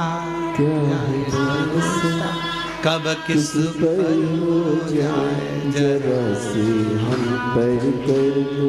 अब वो भजन गा रही थी तो हमने आशीष से कहा, आशीष इतने प्रेम से गा रही है, आज शंकर भगवान इसको देख ही मानेंगे, पक्का है, इससे कृपा कर कर ही माने। इतने प्रेम से कोई सुने ना सुने, पंडाल में बैठी है, मंदिर प्रांगण में बैठी है, हम आपसे भी कहेंगे मंदिर प्रांगण के अंदर कहीं बैठे हो, 10 माताएं मिल गई, 15 माता मिल गई, 5 मिनट 10 मिनट जो भजन आपको आता है उसको गुनगुनाया करो, उसका स्मरण करा करो, उसकी भक्ति करा करो। आए हो अपने बाप के घर में, अपने पिता के घर में, तो यहाँ खुश रहकर अलमस्त रहकर 5 दिन की कथा है, आज 3रा दिन हो जाएगा। कल कथा का समय यही 2 बजे से 5 बजे तक हो जाएगा, कल कथा की शिवरात्रि हो जाएगी और परसों के दिन सुबह 8 बजे से 11 बजे तक कथा होकर 11 बजे बाबा का अन्नकूट प्रसाद प्रारंभ हो जाएगा। सब अपने अपने घर भोजन प्रसाद पाकर चले जाएंगे। हो गई कथा, 5 दिन पूर्ण हो जाएंगे, मालूम ही नहीं पड़ेगा। और कई लोग ऐसे भी हैं कि झगड़े में ही निकल जाएंगे, ये मेरी जगह, ये मेरी जगह, ये मेरी जगह, ये मेरी जगह, हट तू इधर से तू उधर, और झगड़ा कर रहे हैं, लड़ रहे हैं, समान कौन का सब गए अपने अपने। इसलिए निवेदन है शिव महापुराण की कथा, भगवान प्रेम की भाषा जानता है, प्रेम दीजिए।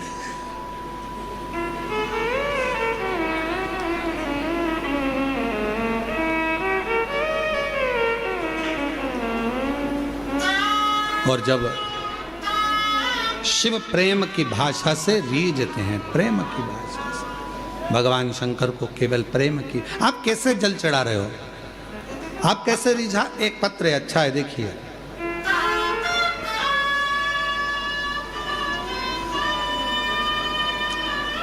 दीपिका भट्ट,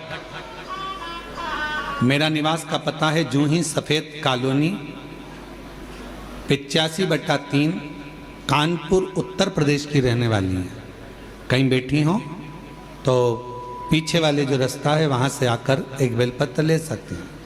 गुरुदेव, मैं दीपिका भट्ट, मेरा निवास पता जूही सफ़ेद कॉलोनी 85/3 कानपुर उत्तर प्रदेश। 13 साल तक मेरे घर में संतान नहीं हुई गुरुदेव, और 13 साल शादी के हो चुके थे, संतान का सुख नहीं था। तब एक दिन रिमोट से टीवी चालू कर रही थी और इतने में आपकी कथा आ रही थी। थोड़ी देर मेरा मन कथा में लगा। उसी दिन आपने तुमरुका जी का सफ़ेद आंकड़े की जड़ का प्रयोग बताया, मैंने वो करा। गुरुदेव, पशुपतिनाथ का व्रत किया, 1 बार नहीं 2 से 3 बार करा। तब बाबा कुबेर भंडारी की कृपा से मेरे 2023 में बाबा ने ऐसी कृपा कर दी गुरुदेव कि 13 साल के बाद बाबा की कृपा से मेरे घर में 13 वर्ष के बाद 2023 में संतान की प्राप्ति हो गई। मैं बाबा को प्रणाम करने के लिए यहाँ आई हूँ।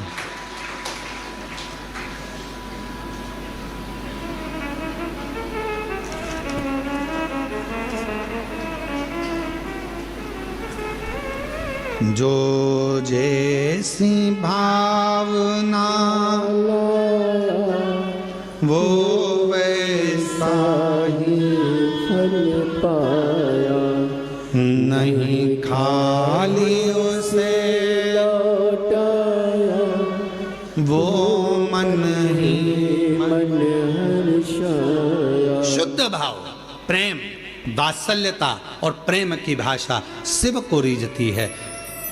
स्वयं युधिष्ठिर ने भीम से यह कहा कि तुम भगवान शिव को अगर रिझाना चाहते हो तब करोगे, रीझेगा नहीं रीझेगा मालूम नहीं, साधना करोगे रीझेगा नहीं रीझेगा पता नहीं, पर मन की निर्मलता होगी और हाथ में यदि 1 लोटा जल होगा तुम उसके लिए लेकर जा रहे होगे तो वो भी 1 लोटा जल तुम्हारा कल जरूर बदल देगा, ये निश्चित है। जाओ शिव को एक लोटा जल समर्पित करो, इससे सुंदर कोई तरीका ही नहीं है।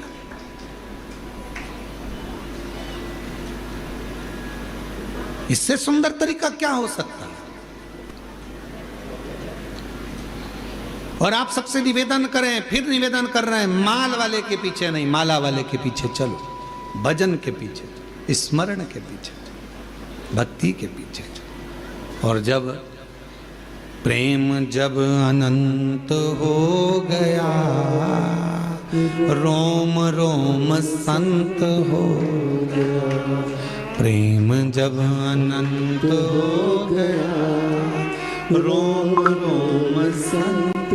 जब प्रेम बढ़ जाता है, स्नेह बढ़ जाता है, तब परमात्मा मिल जाता है। संत केवल कपड़े बदलने से संत नहीं हो जाता, बहुत सारा तिलक लगा लिया तो संत नहीं हो जाता, लंबे लंबे बाल बढ़ा लिए तो संत नहीं हो जाता, पूरे चेहरे पर चंदन पोत लिया उससे कोई संत नहीं हो जाता, बहुत सारी माला पहन ली उससे कोई संत नहीं हो जाता, अपने कपड़े को चेंज कर लिया उससे संत नहीं हो जाता।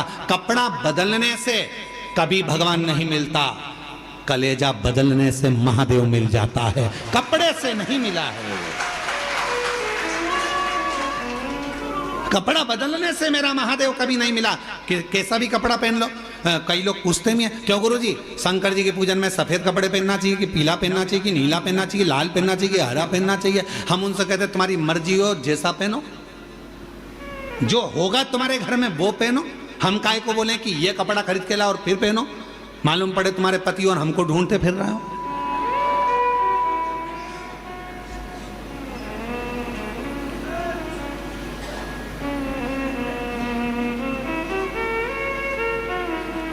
अब एक व्यक्ति की वीडियो आई, शायद वो सोशल मीडिया पे भी डली होगी। एक व्यक्ति की वीडियो आई और नीचे लिख के भेज दिया, गुरुजी तुम्हारे कहने पे पेड़ पे चढ़ा। अब वो व्यक्ति बेलपत्री के पेड़ पे चढ़ गया, उतर रहा था, मालूम पड़े चड्डा पहना था और वो बेलपत्री के पेड़ पे चढ़ा और उतरते उतरते खूंटे में उसका चड्डा फंस गया। अब वो ओंधा नीचे लटका, चड्डा ऊपर लटका। अब उसके घर के लोगों ने देखो तुम्हारे कहने पर वो बेलपत्री के पेड़। सीहोर वाले महाराज ने एक बार भी अपनी कथा में नहीं किया कि तुम बेलपत्री के पेड़ पे चढ़ो। बोलो बोलो, बोला क्या? वो पीछे वालों बोलो बोलो, बोला कभी? सीहोर वाले महाराज ने एक ही बात कही कि बेलपत्री का पौधा लगाओ, और एक और बात कही कि बेलपत्री का पौधा लगाओ, पर इतना याद रखना बेलपत्री की कोई डंडी भी मत तोड़ना, बेलपत्र के वृक्ष में से बेलपत्र तोड़कर लेकर आना, बेलपत्र के वृक्ष को चोट नहीं पहुंचना। अब तुम तो पूरे ही चढ़ गए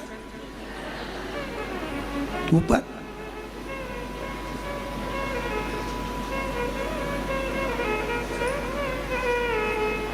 अगर होगी ना हमारे पास में वीडियो, तो हम कल तुमको पूरी मीडिया को दिखाएंगे, ठीक है? जितने लोग ब्रेक वो नीचे लिखा गुरुजी तुमने, हमने फिर कह रहे हैं ये नहीं कहता।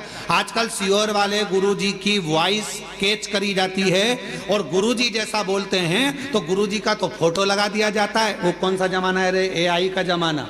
तो वो गुरुजी का फोटो लगा देते हैं और आवाज गुरुजी की निकाल निकाल के ना जाने कौन सी AI आई, ऐसी बाई ना जाने कहाँ से आई, वो AI। तो उसने गुरुजी की आवाज नोट कर ली और फोटो गुरुजी का और बोल वो देते हैं, आज गुरुजी ने ऐसा बताया, ये चढ़ाना वो चढ़ाना। हमारा निवेदन है तुम किसी के चक्कर में मत पड़ना। सीहोर वाले महाराज की ओरिजिनल वीडियो तुम्हारे पास हो तो स्वीकार करना, हमारी सोशल मीडिया पे डली हो उसमें से निकालना। त्यौहार पाता है तो हमारी सोशल मीडिया पे हम वीडियो जरूर डालते हैं, उसमें से निकाल कर फिर उसको सुनना कि गुरुजी ने बोला कि नहीं बोला। नहीं तो आजकल तो चेहरा लगा लगा के लोग नया नया काम कर रहे। तुम्हारी पहचान की अगर ये AI बाई कहीं मिल जाए तो सीहोर जरूर लेकर आओ, तो उससे पूजन कर। कहाँ ढूंढो? हम तो चलते हैं। शिव तत्व को प्राप्त करिए, भगवान शंकर की आराधना करिए, शिव बाबा को केवल प्रेम के भाव से। कोई कहे कपड़ा बदल लो, नहीं, कलेजा बदल लो। कोई कहे ये लगा लो, कोई कहे वह लगा लो, कोई कहे ऐसा करना पड़ेगा, शिव की आराधना करना है तो इतना व्रत करना पड़ेगा, इतनी साधना करना पड़ेगी। उससे कह दो हमें कुछ नहीं आता, हमें तो एक चीज आती है, मुख से कहेंगे श्री शिवाय नमस्तुभ्यम और सवेरे भरेंगे एक लोटा जल, इसके सिवाय हमें कुछ नहीं आता। बोल बम का नारा है, बस इतने में कल्याण तुम हो गया काम। और कभी कभी जोरदार तरीके से हार, बस। तुम्हें बोलने के लिए मना नहीं है। हाँ, हम पहले जो नहीं बोलता था तो हम मुख से कहते थे बोलना चाहिए, दोनों हाथ उठाकर हार हार। पहले हमारी आदत थी, हम ऐसा बोलते थे कि दीन बंधु दयालु दया कीजिए, जो हर हर महादेव नहीं बोले उसको उठा लीजिए। परंतु हमने बोलना बंद कर दिया, क्योंकि कई लोग हेडफोन लगा के गाड़ी में चलते हैं, बाइक चला रहे होते हैं, तो वो उन्होंने पत्र लिखा, गुरुजी तुम बोलते हो कि दोनों हाथ उठाकर हर हर महादेव बोला, नहीं तो भगवान उठा लेगा, तो हमको गाड़ी खड़ी करना पड़ता है, बीच चौराहे पे हर हर बोलना पड़ता है, तो आसपास वाले चक्कर खा जाते हैं, इसको कहीं मिर्गी का दौरा तो नहीं आ गया। तो तुम्हारे इनके चक्कर में हमने ऐसा बोलना बंद कर, पर तुम बीच बीच में बोल सकते हो हर बाबा का नाम पुकारो, तो ये दिल से पुकारो, प्रेम करुणा वात्सल्य स्नेह शिव को प्रिय है। और जब ये मिल जाता है तो मेरा ओ घरदानी हो के नंदी पैसा काशी नगरी से आया है मेरा भोलेनाथ, सुन के भक्तों की पुकार हो गए नंदी पे सवार, काशी नगरी से आए हैं मेरे भोलेनाथ, सुन के भक्तों की पुकार। हो गए नंदी पे सवार, काशी नगरी से आए हैं मेरे भोलेनाथ, सुन के भक्तों की पुकार। हो गए नंदी पे सवार, काशी नगरी से आए हैं मेरे भोलेनाथ।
बस मेरा माए देखो डमरू बजाए, कैसा निराला भोले रूप सजाए।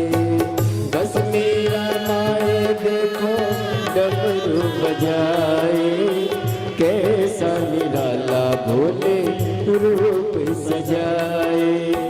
बस मेरा माए देखो डमरू बजाए, कैसा निराला भोले रूप सजाए। बस मेरा माए देखो डमरू बजाए, कैसा निराला भोले रूप सजाए। गले में है सर्प का हार, हो के नंदी पे सवार काशी नगरी से आए है मेरे भोलेनाथ सुन के भक्तों की पुकार होके नंदी पे सवार काशी नगरी से आए है मेरे भोलेनाथ।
मृगशाला पहने भोले जटाओं में गंगा चम चम चमकता है माथे पे चंदा। मृगशाला पहने भोले जटाओं में गंगा चम चम चमकता है माथे पे चंदा। मृगशाला पहने भोले जटाओं में गंगा चम चम चमकता है माथे पे चंदा। मृगशाला पहने भोले जटाओं में गंगा चम चम चमकता है माथे पे चंदा।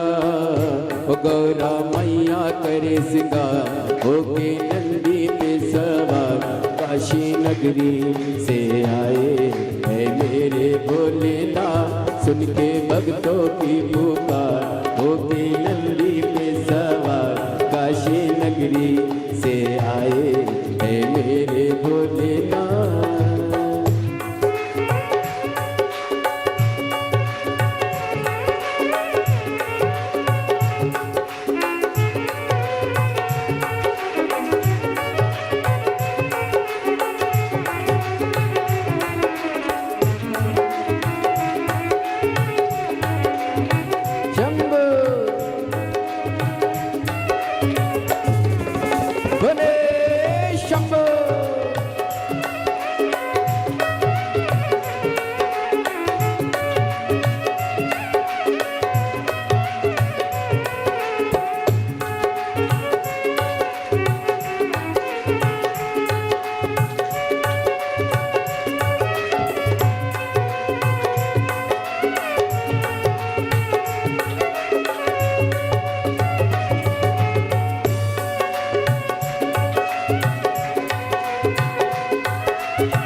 देवों के देव इनकी महिमा महान है।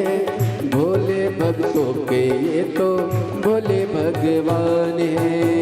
देवों के देव इनकी महिमा महान है। भोले भक्तों के ये तो भोले भगवान। देवों के देव इनकी महिमा महान है। भोले भक्तों के ये तो भोले भगवान है। देवों के देव इनकी महिमा महान है। भोले भक्तों के ये तो भोले भगवान है।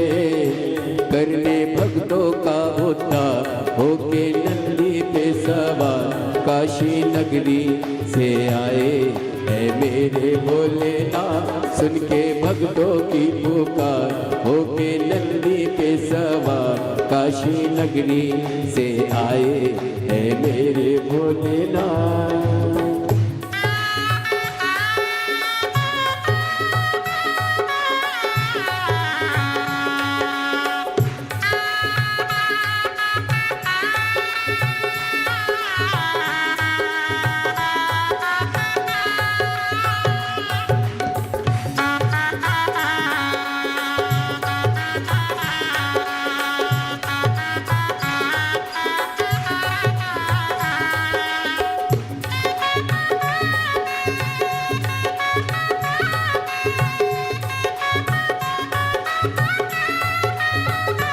जय हो।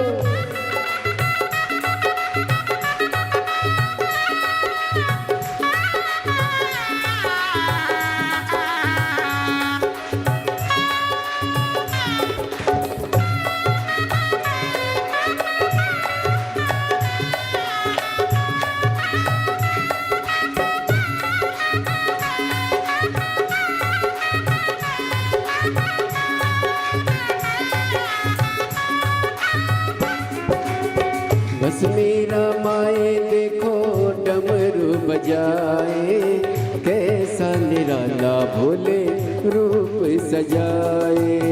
बस मेरा माए देखो डमरू बजाए कैसा निराला भोले रूप सजाए।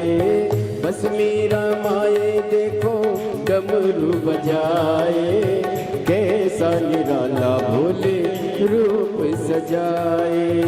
बस मेरा माए देखो डमरू बजाए कैसा निराला भोले रूप सजाए।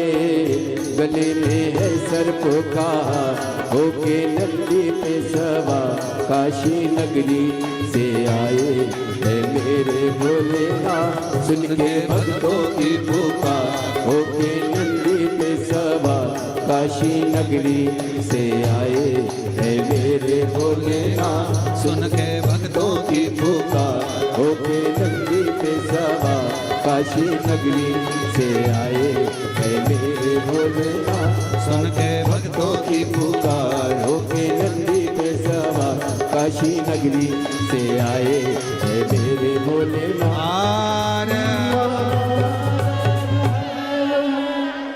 अपने स्थान पर बैठकर बाबा देवाधिदेव महादेव से अपने हृदय की बात कहिए, दिल से विनय करिए, प्रार्थना करिए। बाबा को अपने मन का भाव कहो, विनय करो, निवेदन करो, विनती करो।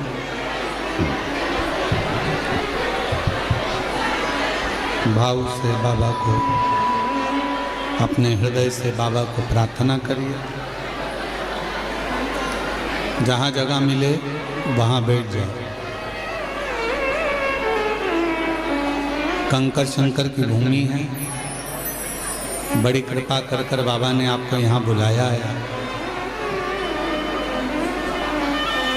जहाँ जगह मिले वहाँ बैठकर अपने दिल का भाव हृदय से बाबा को कहिएगा, साथ में बोलिएगा, हृदय से प्रार्थना करिएगा, विनय करिएगा।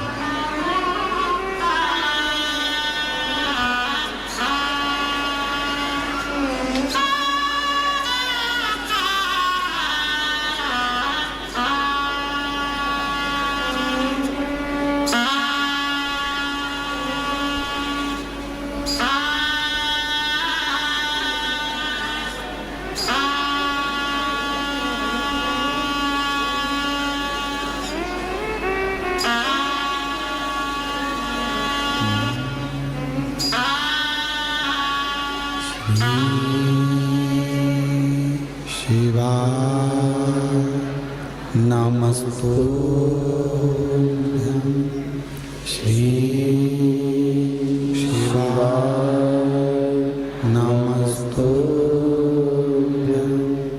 श्री शिवाय नमस्तुभ्यं श्री शिवाय नमस्तुभ्यं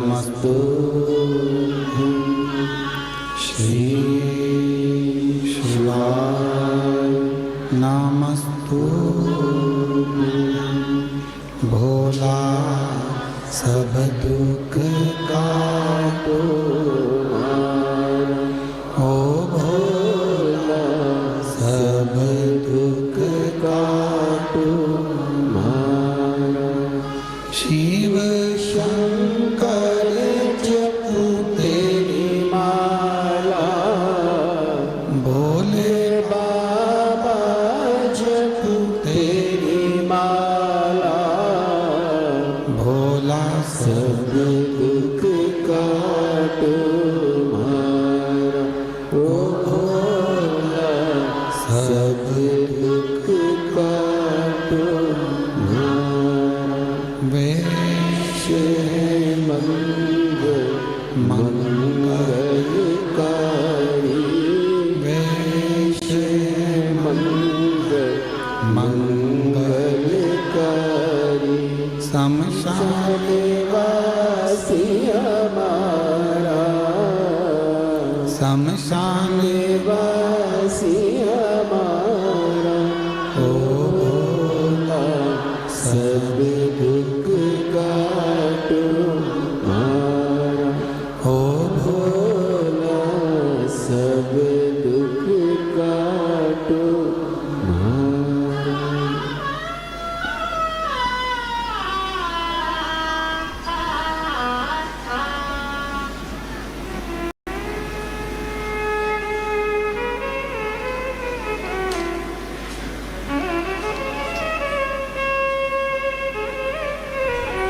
बाबा देवरिद्ध महादेव भगवान शिव ओगरदानी त्रिकालदर्शी कैलाशी विनाशी भगवान शंकर की पवित्र कथा कर रही है। शिव महापुराण की कथा वर्णन कर रही है, शिव कथा कह रही है। युधिष्ठिर ने भीम को भगवान शिव की भक्ति का तरीका बताया।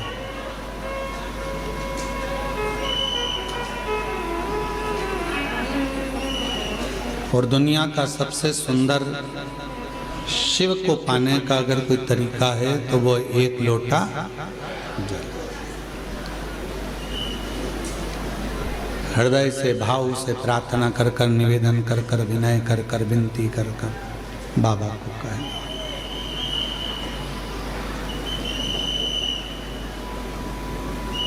कुबेरेश्वर धाम जब आप आया करें तो बाबा से बोला करें कि मेरे सुख में और मेरे दुख में आप सबसे पहले आओ।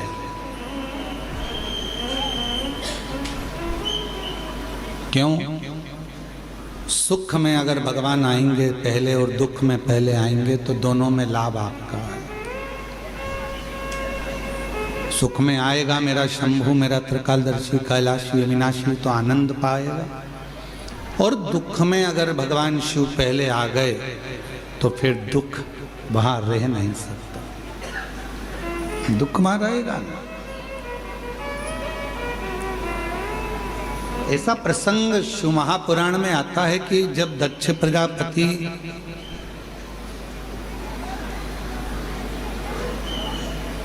ने नगर में सूचना करी कि मेरी बेटी सती का विवाह करना है और इसका स्वयंवर है,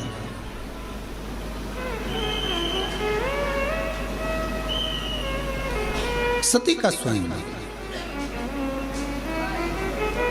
बड़े बड़े वीर वीर देवता आए, राजा आए, स्वयंवर के लिए पहुंचे, क्योंकि माता सती का स्वयंवर कोई साधारण बात नहीं और दक्ष प्रजापति की बेटी है।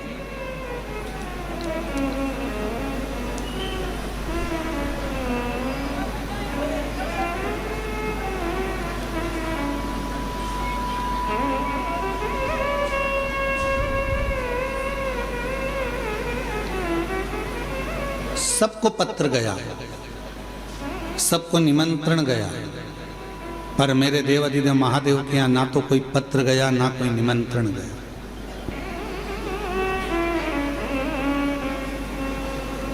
और माता सती स्नेह किसको करती हैं, प्रेम किसको करती हैं? शिव को।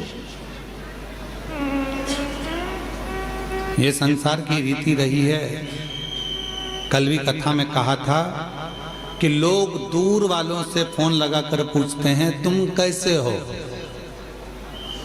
और पास में जो रह रहे हैं उनसे बात तक नहीं कर पाते कि तुम कैसे हो।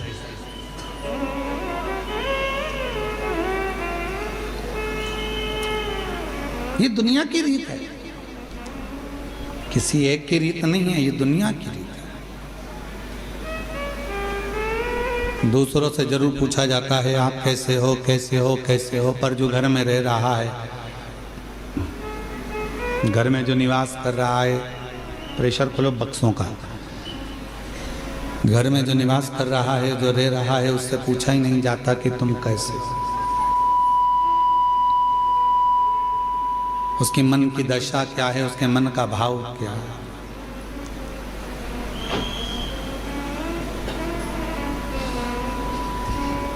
किसी ने बहुत अच्छी बात कही कि खिलौने वाला खिलौना बेचता है,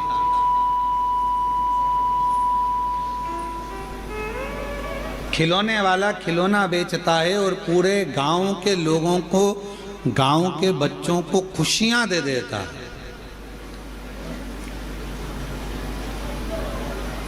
और वो खिलौने वाला जब खिलौना बेचकर गांव के बच्चों को खुशियां दे देता है तो उन गांव के बच्चों के चेहरे की खुशी थोड़ा सा धन देती है, और वो धन से उस खिलौने वाले के घर के बच्चों के चेहरे पर भी खुशी आ जाती है, उनके चेहरे पर भी प्रसन्नता आ जाती है, उनके चेहरे पर भी स्माइल आ जाती है, उनके चेहरे पर भी प्रसन्नता आ जाती है। शिव पुराण कहती है कि आप किसी को प्रसन्नता दोगे तो आपको प्रसन्नता मिलेगी,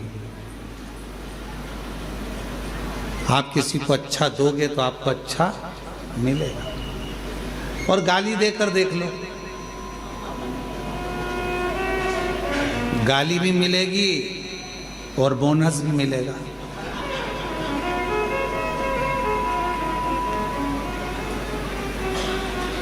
हमने देखा है इसी बाबा के आंगन में, आपके मायके में, ये बाबा कुबेरेश्वर बाबा के आंगन में हमने देखा है, माताएं जब भजन करने बैठती है, माता भजन उठाती है तो ढोलक बजा बजा के इतने में दूसरा चालू कर देता है, इंतजार करती है, ये रुकेगी ना मैं गाऊंगी, फिर वो रुकेगी ना मैं गाऊंगी, इंतजार करते, मतलब उसने भजन दिया तो ये भी भजन दे रही है, उसने भजन किया तो वो भी भजन दे रहा। धनोरा वालों की भी आपकी भी टीम आई हुई है, भजन के कुछ बुजुर्ग लोग, कोई पुरुष लोग, हारमोनियम और ढोलक यहीं के वो धनोरा वाले ही आए हैं क्या?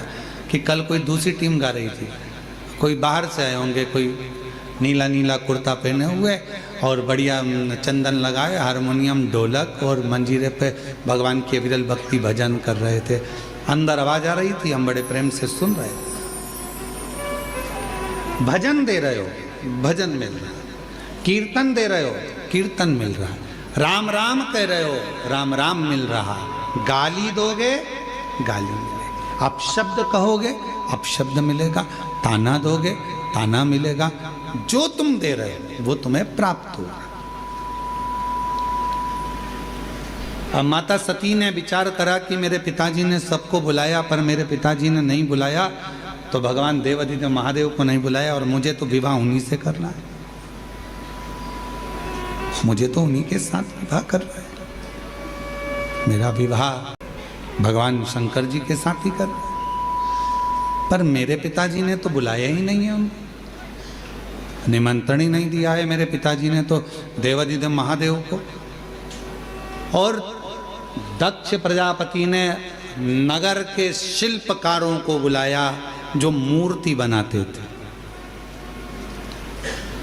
और मूर्ति बनाने वालों को बुलाकर कहा शिल्पकारों को कि एक पत्थर की शंकर जी की प्रतिमा बनाओ और मेरे राज्य के दरवाजे पर लगाओ, जहां से सब अंदर आएंगे तो वो शंकर भगवान को द्वारपाल बना के मेरे दरवाजे पर खड़ा कर दो, जिससे दुनिया के लोगों को लगे कि शिव जी को द्वारपाल बनाया है, शिव जी को द्वारपाल।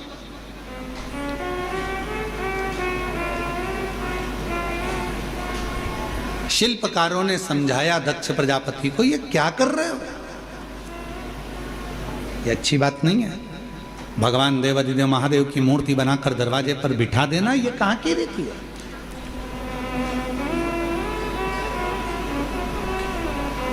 एक शिल्पकार आया, उसने समझाया, दूसरा शिल्पकार आया, उसने समझाया, तीसरा शिल्पकार आया, उसने समझाया, सबने समझाया, पर कोई समझे। इस व्यासपीठ से एक निवेदन करूं आप सबसे,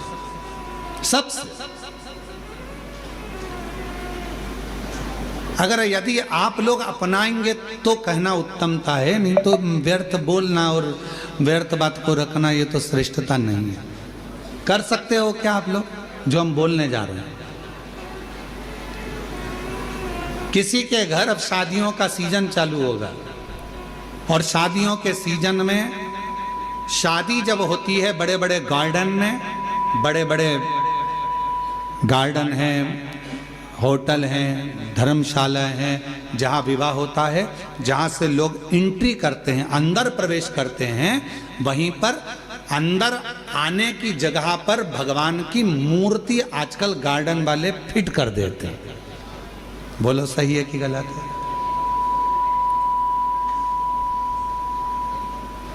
आप पान खाते हुए जा रहे हो, खाना खाकर जा रहे हो, भोजन कर कर जा रहे हो, शादी में प्रवेश कर रहे हो, नाच रहे हो, कोई मदिरा पिया हुआ है, बाराती किसको मालूम कौन कैसा है, कोई ड्रिंक कर रहा हुआ है, मदिरा पिया हुआ है, कोई गलत भक्षण कर रहा है, किसी ने गलत काम कर दिया, कोई गलत विचार से गलत व्यवहार से आया हुआ है, और दरवाजे पर तुमने भगवान गणेश जी को बिठा दिया, दरवाजे पर तुमने वेंकटेश भगवान को बिठा दिया, दरवाजे पर तुमने श्री जी बाबा को बिठा दिया, दरवाजे पर तुमने ठाकुर जी को बिठा दिया, दरवाजे पर कृष्ण की मूर्ति रख दी, दरवाजे पर तुमने शिव जी की मूर्ति रख दी, दरवाजे पर तुमने भगवान की मूर्ति रख दी। नहीं, एक नियम बनाओ, आज से कथा सुनने वाले एक नियम बना लो, किसी की शादी में जाओ और दरवाजे पर अगर किसी भगवान की मूर्ति प्लास्टिक की या पीओपी की किसी की भी मूर्ति रखी देखो, तो तुम जो लिफाफा दो ना, उस लिफाफे के ऊपर एक लाइन लिख कर दो कि भगवान की जगह अपने बाप को बिठा देते।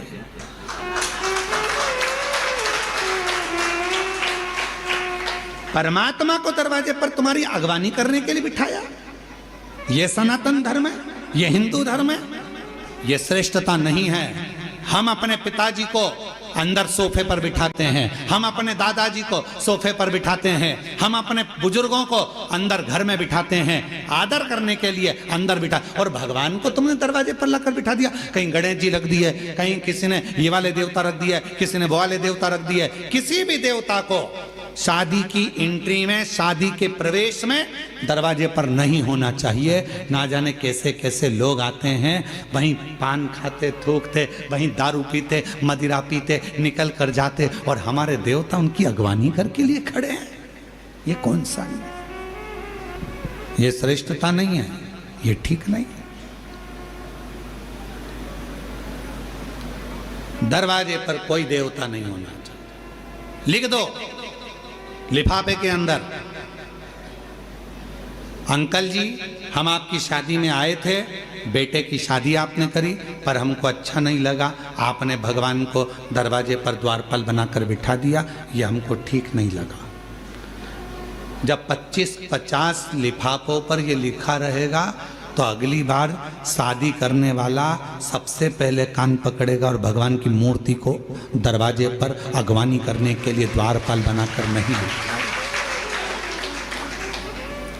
हम सुधरेंगे, जम के बोलो, हम सुधरेंगे, युग सुधरेगा। पहले सुधरना हमें अपन को पड़ेगा।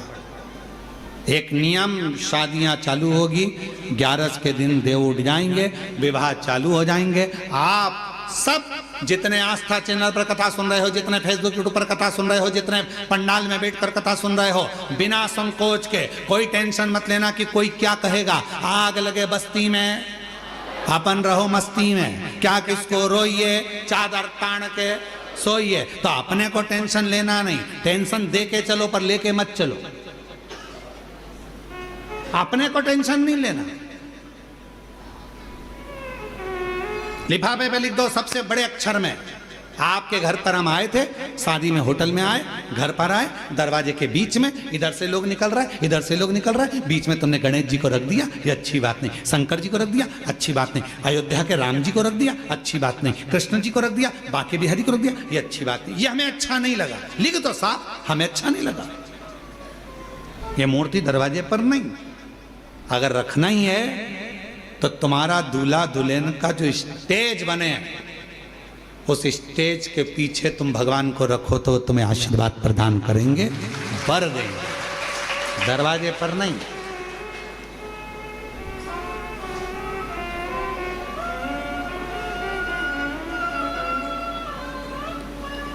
थोड़ा सुधार, और यदि थोड़ा सा भी हम अपनी जिंदगी में सुधार लाएंगे, हम अपने जीवन में थोड़ा सा भी सुधार लाएंगे, हम अपनी ज़िंदगी में थोड़ा सा भी अगर सुधार लेकर आएंगे, तो ये निश्चित है कि हमारा प्रदेश, हमारा देश सुधरेगा जरूर।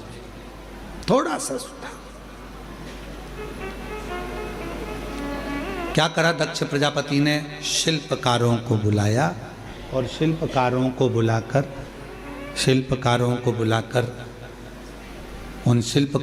बुलाकर शिव जी की मूर्ति, शिव जी की प्रतिमा बनवाई, शंकर जी की प्रतिमा।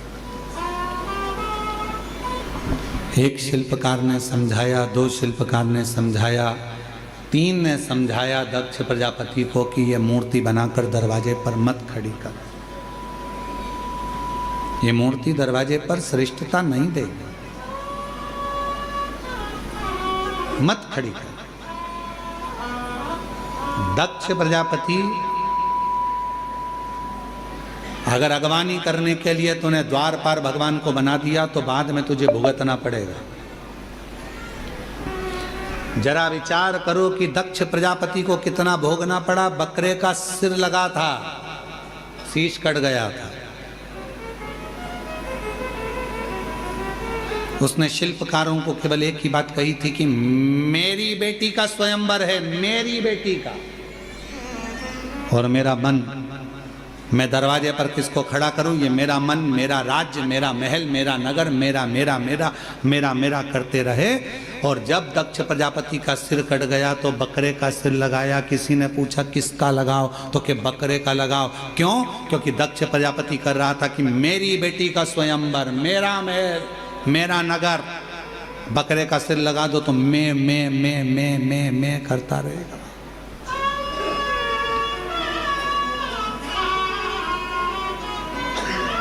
दुनिया में मैं शब्द, मेरा, मैंने करा नहीं। प्रभु आप